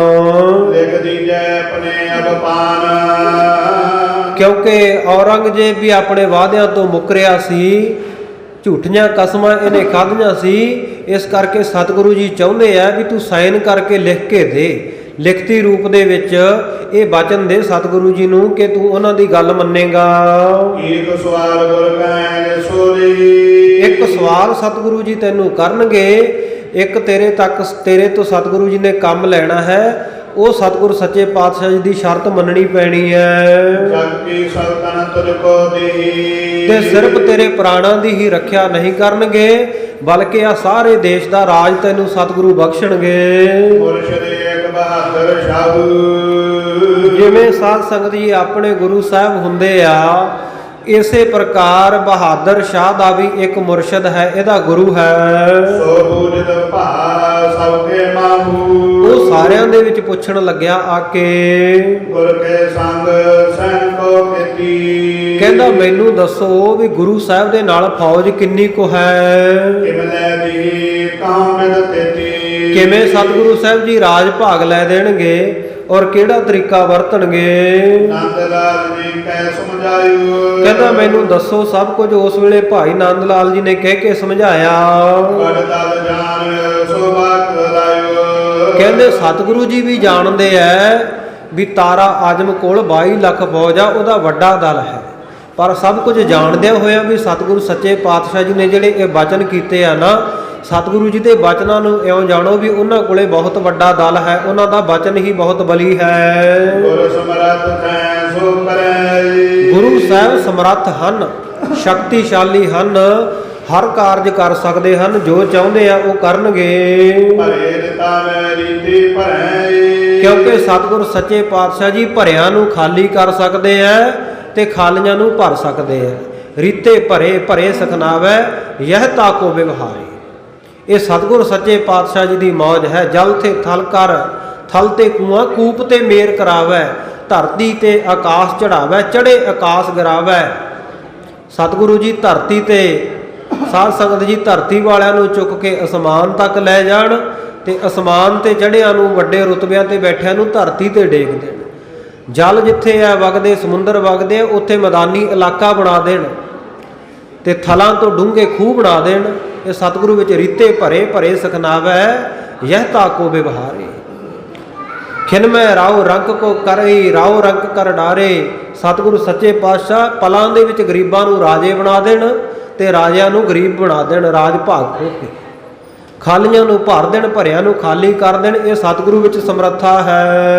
ਨੈ ਸੰਸੈ ਕਰੀਐ ਚਿਤ ਕੋਈ, ਆਪਣੇ ਮਨ ਵਿੱਚ ਕਿਸੇ ਪ੍ਰਕਾਰ ਦਾ ਕੋਈ ਸ਼ੰਕਾ ਨਾ ਕਰੋ। ਜਿਵ ਪ੍ਰਭ ਕੈ ਕਾਜ ਸੋ ਹੋਈ, ਜਿਵੇਂ ਸਤਿਗੁਰੂ ਜੀ ਨੇ ਵਚਨ ਕੀਤੇ ਆ ਉਸੇ ਪ੍ਰਕਾਰ ਕਾਰਜ ਹੋਵੇਗਾ। ਜੇ ਤਿਨ ਕੋ ਕਹਿਬੋ ਤੁਮ ਮਾਨੋ, ਜੇ ਸਤਿਗੁਰ ਸੱਚੇ ਪਾਤਸ਼ਾਹ ਜੀ ਦਾ ਕਿਹਾ ਹੋਇਆ ਵਚਨ ਤੁਸੀਂ ਮੰਨੋਗੇ, ਸਗਰੇ ਸੰਕਟ ਛਿਨ ਮੈਂ ਹਨ, ਸਾਰਾ ਸੰਕਟ ਸਾਰੀ ਮੁਸੀਬਤ ਜਿਹੜੀ ਪਲਾਂ ਵਿੱਚ ਹੀ ਟਲ ਜਾਵੇਗੀ। ਦੂਰੀ ਨਹੀਂ ਜਗ ਬਿਦਤ ਵਡਾਈ, ਕਹਿੰਦੇ ਇਹ ਗੱਲ ਦੁਰੀ ਹੋਈ ਲੁਕੀ ਛਿਪੀ ਨਹੀਂ ਹੈ। ਸਤਿਗੁਰ ਸੱਚੇ ਪਾਤਸ਼ਾਹ ਜੀ ਦੀ ਵਡਿਆਈ ਸਾਰੇ ਸੰਸਾਰ ਵਿੱਚ ਜਾਣੀ ਜਾਂਦੀ ਹੈ। ਪੂਜੈ ਸਭ ਸ੍ਰੀ ਨਾਨਕ ਥਾਈ, ਸਭ ਜਗ੍ਹਾ ਦੇ ਉੱਤੇ ਪੂਰੇ ਸੰਸਾਰ ਵਿੱਚ ਗੁਰੂ ਨਾਨਕ ਦੀ ਗੱਦੀ ਦੀ ਪੂਜਾ ਹੁੰਦੀ ਹੈ। ਕੈ ਬਹਾਦਰ ਸ਼ਾਹ ਸੁਨੀਜੈ, ਉਸ ਵੇਲੇ ਬਹਾਦਰ ਸ਼ਾਹ ਕਹਿਣ ਲੱਗਾ ਮੇਰੀ ਗੱਲ ਸੁਣੋ। ਅਬ ਕੀ ਗਮਨੋ ਨਿਰਣੈ ਕੀਜੈ, ਕਹਿੰਦਾ ਹੁਣੇ ਇਸੇ ਵਕਤ ਤੁਸੀਂ ਜਾਓ ਤੇ ਇਹ ਨਿਰਣਾ ਕਰੋ। ਇੱਕ ਸਵਾਲ ਮਾਨੈ ਜਿਮ ਕਹੈ, ਜਾ ਕੇ ਸਤਿਗੁਰੂ ਜੀ ਨੂੰ ਮੇਰੇ ਵੱਲੋਂ ਕਹਿ ਦਿਓ ਕਿ ਸਤਿਗੁਰੂ ਜੀ ਜਿਹੜੀ ਵੀ ਸ਼ਰਤ ਰੱਖਣਗੇ ਉਹ ਮੈਂ ਮੰਨਾਂਗਾ। ਕਿਮ ਸਲਤਨ ਪ੍ਰਾਪਤ ਹਮ ਲਹੈ, ਤੇ ਅਸੀਂ ਕਿਵੇਂ ਇਹ ਸਲਤਨਤ ਪ੍ਰਾਪਤ ਕਰ ਸਕਦੇ ਹਾਂ, ਰਾਜ ਭਾਗ ਪ੍ਰਾਪਤ ਕਰ ਸਕਦੇ ਹਾਂ। ਸਗਰੋ ਭੇਦ ਬੂਝ ਕਰ ਲਿਆਓ, ਇਹ ਸਾਰਾ ਭੇਤ ਸਤਿਗੁਰ ਸੱਚੇ ਪਾਤਸ਼ਾਹ ਜੀ ਤੋਂ ਸਾਰੀ ਗੱਲਬਾਤ ਸਮਝ ਕੇ ਆਓ। ਕੌਣ ਕਾਜ ਕੋ ਕਰੈ ਬਣਾਓ, ਕਿਹੜਾ ਕਾਜ ਸਤਿਗੁਰ ਸੱਚੇ ਪਾਤਸ਼ਾਹ ਕਹਿੰਦੇ ਆ ਸਾਨੂੰ ਕਰਨ ਵਾਸਤੇ, ਉਹ ਵੀ ਪੁੱਛਿਆ ਉਹ। ਕਿਮ ਸੁਨ ਨੰਦ ਲਾਲ ਭਾਤਿਆਰੀ, ਹੁਣ ਇਹ ਭਾਵਨਾ ਵਾਲਾ ਸੀ ਭਾਈ ਨੰਦ ਲਾਲ, ਸਤਿਗੁਰੂ ਜੀ ਦੇ ਉੱਤੇ ਪੂਰਨ ਭਰੋਸਾ ਹੈ, ਜਦ ਹੀ ਤਿਆਰ ਹੋ ਗਿਆ ਜਾਣ ਵਾਸਤੇ। ਚੜਮਗ ਚਲਿਓ ਸ਼ੀਘਰਤਾ ਧਾਰੀ, ਹਾਂ ਘੋੜਾ ਸਵਾਰ ਹੋ ਕੇ ਰਸਤੇ ਦੇ ਉੱਤੇ ਬੜੀ ਜਲਦੀ ਚਲਿਆ ਗਿਆ।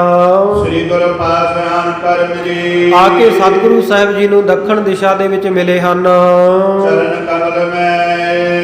ਚਰਨ ਕਮਲ ਪਰ ਸਿਰ ਧਾਰੇ ਭਰੀ, ਸਤਿਗੁਰੂ ਜੀ ਦੇ ਪਵਿੱਤਰ ਚਰਨ ਕਮਲਾਂ ਉੱਤੇ ਸਹੀਸ ਰੱਖ ਕੇ ਮੱਥਾ ਟੇਕਿਆ।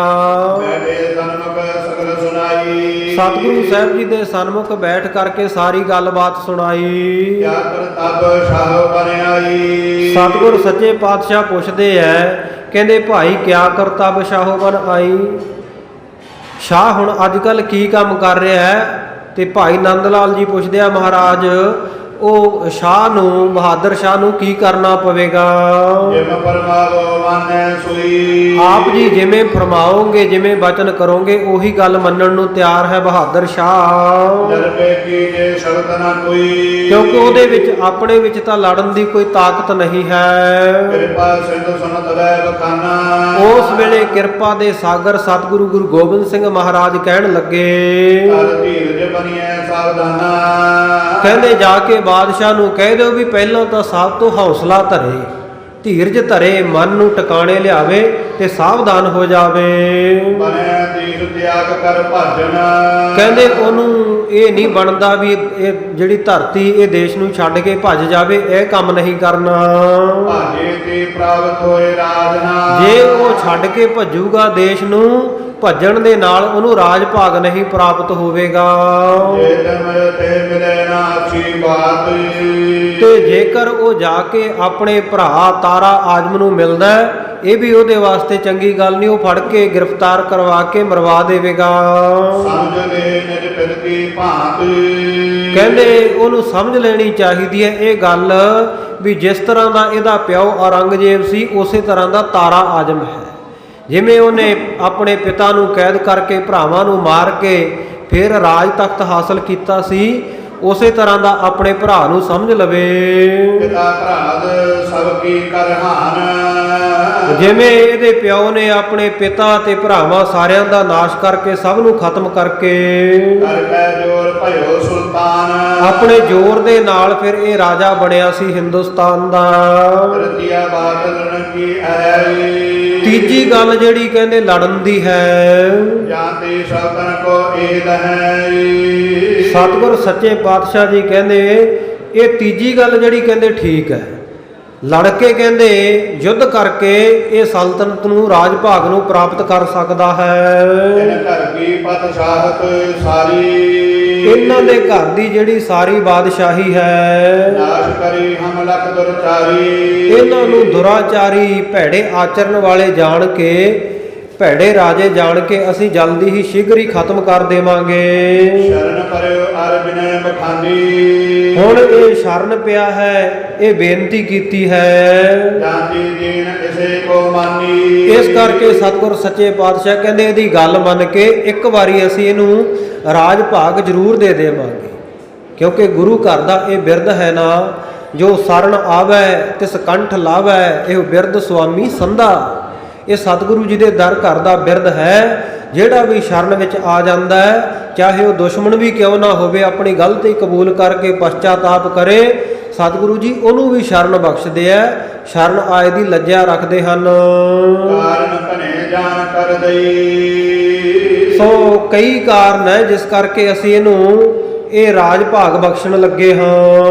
ਅਰ ਇਸ ਕੀ ਬੈ ਲਗ ਲਖ ਲਈ। ਦੂਜੀ ਗੱਲ ਭਾਈ ਨੰਦ ਲਾਲ ਜੀ, ਅਸੀਂ ਤੁਹਾਨੂੰ ਦੱਸਦੇ ਆਂ ਵੀ ਇਹਦੀ ਆਰਬਲਾ ਜਿਹੜੀ ਉਮਰ ਹੈ ਨਾ, ਉਹ ਵੀ ਥੋੜੇ ਸਮੇਂ ਦੀ ਰਹਿੰਦੀ ਹੈ। ਇਸ ਕਰਕੇ ਥੋੜੇ ਸਮੇਂ ਵਾਸਤੇ ਅਸੀਂ ਰਾਜ ਭਾਗ 7 ਸਾਲ ਇਹਨੇ ਸ਼ਹਿਜ਼ਾਦਾ ਮੁਅੱਜ਼ਮ ਨੇ, ਬਹਾਦਰ ਸ਼ਾਹ ਨੇ ਰਾਜ ਭਾਗ ਕਰਨਾ ਹੈ।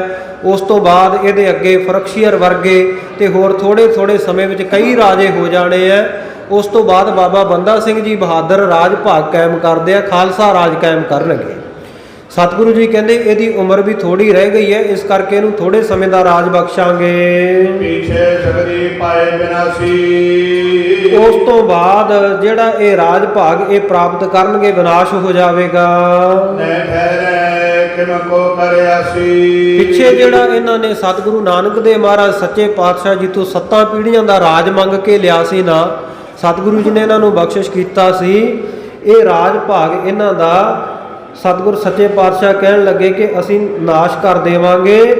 ਸੋ ਇਸ ਪ੍ਰਕਾਰ ਨਹਿ ਠਹਿਰੈ ਕਿਮ ਕੋ ਕਰ ਆਸੀ, ਕਿਸੇ ਤਰੀਕੇ ਵੀ ਇਹਨਾਂ ਦਾ ਰਾਜ ਭਾਗ ਠਹਿਰੇਗਾ ਨਹੀਂ ਬਹੁਤੀ ਦੇਰ। ਸਨਮੁਖ ਰਣ ਕਰਵੇ ਬਹੁਤ ਤਿਆਰੀ। ਇਸ ਕਰਕੇ ਕਹਿੰਦੇ ਜਾ ਕੇ ਬਾਦਸ਼ਾਹ ਨੂੰ ਕਹੋ ਵੀ ਸਾਹਮਣੇ ਮੱਥੇ ਜੰਗ ਕਰਨ ਵਾਸਤੇ ਤਿਆਰੀ ਕਰ ਲਵੇ ਵੱਡੀ। ਕਰਵਾਵੋ ਲਿਓ ਸਲਤਨ ਸਾਰੀ। ਹਾਂ, ਕਹਿੰਦੇ ਸਾਹਮਣੇ ਮੱਥੇ ਤਿਆਰੀ ਕਰਵਾ ਕੇ ਜੰਗ ਕਰਾ ਕੇ ਤੇ ਇਹ ਤਿਆਰੀ ਕਰ ਲਵੇ, ਇਹਨੂੰ ਰਾਜ ਭਾਗ ਉੱਤੇ ਅਸੀਂ ਬਿਠਾਵਾਂਗੇ, ਰਾਜ ਭਾਗ ਲੈ ਲਵੇ। ਤਾਰਾ ਆਜਮ ਕੋ ਹਮ ਮਾਰੈ। ਜਿਹੜਾ ਇਹਦਾ ਭਰਾ ਤਾਰਾ ਆਜਮ, ਜਿਸ ਤੋਂ ਇਹ ਡਰਦਾ ਵੀ ਬਹੁਤ ਬਲੀ ਹੈ, 22 ਲੱਖ ਫੌਜ ਦਾ ਮਾਲਕ, ਸਤਿਗੁਰੂ ਸੱਚੇ ਪਾਤਸ਼ਾਹ ਕਹਿੰਦੇ ਉਹ ਤਾਰਾ ਆਜਮ ਨੂੰ ਅਸੀਂ ਖੁਦ ਮਾਰਾਂਗੇ। ਸੁਣ ਸਭ ਮਿਲੈ ਤਖਤ ਬੈਠਾਰੈ। ਉਸ ਤੋਂ ਬਾਅਦ ਜਿਹੜੀ ਉਹਦੀ ਫੌਜ ਹੈ ਸਾਰੀ, ਉਹ ਕਹਿੰਦੇ ਅਸੀਂ ਇਹਦੇ ਅਧੀਨ ਕਰ ਦੇਵਾਂਗੇ, ਸਾਰੇ ਇਹਨੂੰ ਮਿਲਣਗੇ ਤੇ ਅਸੀਂ ਆਪ ਮਿਲ ਕੇ ਬਹਾਦਰ ਸ਼ਾਹ ਨੂੰ ਤਖਤ ਤੇ ਬਿਠਾਵਾਂਗੇ।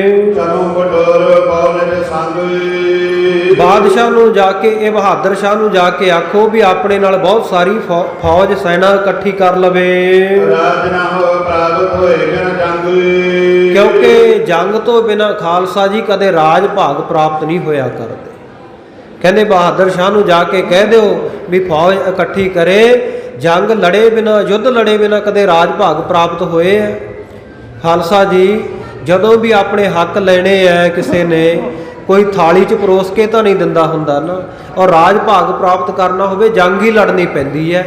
ਕੋਈ ਥਾਲੀ 'ਚ ਪਰੋਸ ਕੇ ਐ ਨਹੀਂ ਕਹਿੰਦਾ ਵੀ ਆ ਜਾ ਤੈਨੂੰ ਮੈਂ ਆਪਣੀ ਜਗ੍ਹਾ ਤੇ ਰਾਜ ਭਾਗ ਤੇ ਬਿਠਾ ਦਿੰਦਾ, ਉਹਦੇ ਵਾਸਤੇ ਤਾਂ ਜੰਗ ਹੀ ਕਰਨੀ ਪੈਂਦੀ ਹੈ। ਨਿਸ਼ਚਾ ਕਰੋ ਸਰਬ ਕੁਛ ਪਾਵੂ। ਸਤਿਗੁਰੂ ਜੀ ਕਹਿੰਦੇ ਜਾ ਕੇ ਕਹਿ ਦਿਓ ਵੀ ਨਿਸ਼ਚਾ ਕਰ ਲੈ, ਪੂਰਨ ਵਿਸ਼ਵਾਸ ਰੱਖੇ, ਸਭ ਕੁਝ ਮਿਲੇਗਾ। ਸ਼ੀਘਰ ਜਾਏ ਤਿਆਰੀ ਕਰਵਾਵੋ। ਜਾਓ ਭਾਈ ਨੰਦ ਲਾਲ ਜੀ, ਸ਼ੀਘਰਤਾ ਦੇ ਨਾਲ, ਜਲਦੀ ਦੇ ਨਾਲ ਜਾਓ, ਜਾ ਕੇ ਜੰਗ ਦੀ ਤਿਆਰੀ ਕਰਵਾਓ। ਸੁਣ ਕਰ ਨੰਦ ਲਾਲ ਸਭ ਗਾਥਾ। ਭਾਈ ਨੰਦ ਲਾਲ ਜੀ ਇਹ ਸਾਰਾ ਵਰਤਾਂਤ ਸੁਣ ਕੇ ਚਰਨ ਸਰੋਜਨ ਪਰ ਧਰ ਮਾਥਾ। ਸਤਿਗੁਰੂ ਜੀ ਦੇ ਚਰਨਾਂ ਕਮਲਾਂ ਤੇ ਮੱਥਾ ਰੱਖ ਕੇ ਸਤਿਗੁਰ ਸੱਚੇ ਪਾਤਸ਼ਾਹ ਜੀ ਨੂੰ ਨਮਸਕਾਰ ਕੀਤੀ। ਗਇਓ ਤੁਰਤ ਜੈ ਹਜ਼ਰਤ ਨੰਦਨ। ਤੁਰੰਤ ਹੀ ਵਾਪਸ ਚਲਿਆ ਗਿਆ ਜਿੱਥੇ ਇਹ ਹਜ਼ਰਤ ਦਾ ਨੰਦ, ਹਜ਼ਰਤ ਦਾ ਬਾਦਸ਼ਾਹ ਔਰੰਗਜ਼ੇਬ ਦਾ ਪੁੱਤ ਬਹਾਦਰ ਸ਼ਾਹ ਹੈ। ਉਦਰ ਪਹੁੰਚਿਓ ਕੀਨਸ ਬੰਦਨ। ਜਾ ਕੇ ਪਹੁੰਚ ਕੇ ਇਹਨੇ ਉਹਨੂੰ ਨਮਸਕਾਰ ਕੀਤੀ। ਗੁਰ ਕੀ ਕਹਿਵਤ ਸਗਲ ਸੁਣਾਈ। ਸਤਿਗੁਰ ਸੱਚੇ ਪਾਤਸ਼ਾਹ ਨੇ ਜੋ ਜੋ ਬਚਨ ਕਹੇ ਸਨ ਸਾਰੇ ਸੁਣਾ ਦਿੱਤੇ ਕਹਿ ਕੇ। ਵੇਚੈ ਜਾਨੋ ਸਲਤਨ ਪਾਈ। ਕਹਿੰਦਾ ਲੈ ਵੀ ਬਹਾਦਰ ਸ਼ਾਹ ਹੁਣ ਨਿਸ਼ਚਾ ਕਰ ਲੈ ਵੀ ਤੈਨੂੰ ਜਿਹੜਾ ਇਹ ਦਿੱਲੀ ਦਾ ਤਖਤ ਮਿਲ ਜਾਵੇਗਾ, ਤੇਰੀ ਸਲਤਨਤ ਕਾਇਮ ਹੋਵੇਗੀ। ਤੋ ਸਿਰ ਪਰ ਧਰ ਸ੍ਰੀ ਗੁਰ ਹਾਥਾਈ। ਭਾਵਨਾ ਵਾਲਾ ਸਿੱਖ ਹੈ ਭਾਈ ਨੰਦ ਲਾਲ ਬਹਾਦਰ ਸ਼ਾਹ ਨੂੰ ਕਹਿੰਦਾ ਹੌਸਲਾ ਰੱਖ, ਹੁਣ ਤੈਨੂੰ ਰਾਜ ਭਾਗ ਜ਼ਰੂਰ ਮਿਲੇਗਾ, ਕਿਉਂਕਿ ਤੇਰੇ ਸਿਰ ਉੱਤੇ ਕਲਗੀਆਂ ਵਾਲੇ ਪਾਤਸ਼ਾਹ ਜੀ ਨੇ ਹੱਥ ਧਰ ਦਿੱਤਾ ਹੈ। ਮਾਨੋ ਕਯੋ ਭਾਵਨੀ ਸਾਥਾਈ। ਜੋ ਸਤਿਗੁਰੂ ਨੇ ਬਚਨ ਕਹੇ ਐ ਉਹਨਾਂ ਨੂੰ ਭਾਵਨਾ ਦੇ ਨਾਲ ਮੰਨ ਲੈ। ਸੁਨਤ ਬਹਾਦਰ ਸਾਹਿਬ ਬਖਾਨੇ। ਬਹਾਦਰ ਸ਼ਾਹ ਸੁਣ ਕੇ ਕਹਿੰਦਾ ਹੈ, ਲਸ਼ਕਰ ਦਰ ਨਹੀਂ ਦਖਿਤ ਆਨੇ। ਕਹਿੰਦਾ ਸਤਿਗੁਰੂ ਨੇ ਬਚਨ ਤਾਂ ਕਰ ਦਿੱਤਾ ਵੀ ਸੈਨਾ ਇਕੱਠੀ ਕਰੋ, ਜੰਗ ਲੜਨੀ ਹੈ, ਪਰ ਜੰਗ ਲੜਨ ਵਾਸਤੇ ਹੁਣ ਫੌਜ ਕਿੱਥੋਂ ਲੈ ਕੇ ਆਵਾਂ? ਸ਼ੀਘਰ ਸੇਕੇ ਦਿਓ ਜਾਏ ਨਾ ਕੋਈ। ਇੰਨੀ ਜਲਦੀ ਤਾਂ ਫੌਜ ਵੀ ਇਕੱਠੀ ਨਹੀਂ ਕੀਤੀ ਜਾ ਸਕਦੀ, ਬਿਨ ਸੁਟਣ ਗਰਭ ਬਿਨ ਹੋਈ। ਤੇ ਜੇ ਸੂਰਮੇ ਇਕੱਠੇ ਨਹੀਂ ਹੋਣਗੇ, ਯੋਧਿਆਂ ਤੋਂ ਬਿਨਾ ਜੰਗ ਲੜਾਂਗੇ ਕਿਵੇਂ? ਬੋਲਿਓ ਨੰਦ ਲਾਲ ਸੁਣ ਲਿਓ। ਉਸ ਵੇਲੇ ਭਾਈ ਨੰਦ ਲਾਲ ਜੀ ਕਹਿਣ ਲੱਗੇ, ਸੁਣ ਲੈ ਬਹਾਦਰ ਸ਼ਾਹ, ਜਿਉ ਗੁਰ ਭਾਜੋ ਤਥਾ ਕਰਿਓ। ਜਿਵੇਂ ਸਤਿਗੁਰੂ ਗੁਰੂ ਗੋਬਿੰਦ ਸਿੰਘ ਸਾਹਿਬ ਮਹਾਰਾਜ ਨੇ ਬਚਨ ਕੀਤੇ ਐ, ਬਸ ਉਸੇ ਤਰ੍ਹਾਂ ਕਰਦਾ ਜਾ। ਤਾਰਾ ਆਦਮ ਕੋ ਹੱਥ ਕਰਨਾ। ਕਿਉਂਕਿ ਇਹ ਜ਼ਿੰਮੇਵਾਰੀ ਤਾਂ ਸਤਿਗੁਰੂ ਜੀ ਨੇ ਲੈ ਲਈ ਹੈ, ਜਿਸ ਤੋਂ ਤੂੰ ਡਰਦਾ ਆਪਣੇ ਭਰਾ ਤੋਂ, ਉਹ ਤਾਂ ਸਤਿਗੁਰੂ ਜੀ ਨੇ ਬਚਨ ਕੀਤਾ ਹੈ ਕਿ ਤਾਰਾ ਆਜਮ ਨੂੰ ਅਸੀਂ ਖੁਦ ਮਾਰਾਂਗੇ। ਹਮ ਕਰ ਹੈ ਸ੍ਰੀ ਗੁਰ ਹਿਮ ਕਰਨਾ।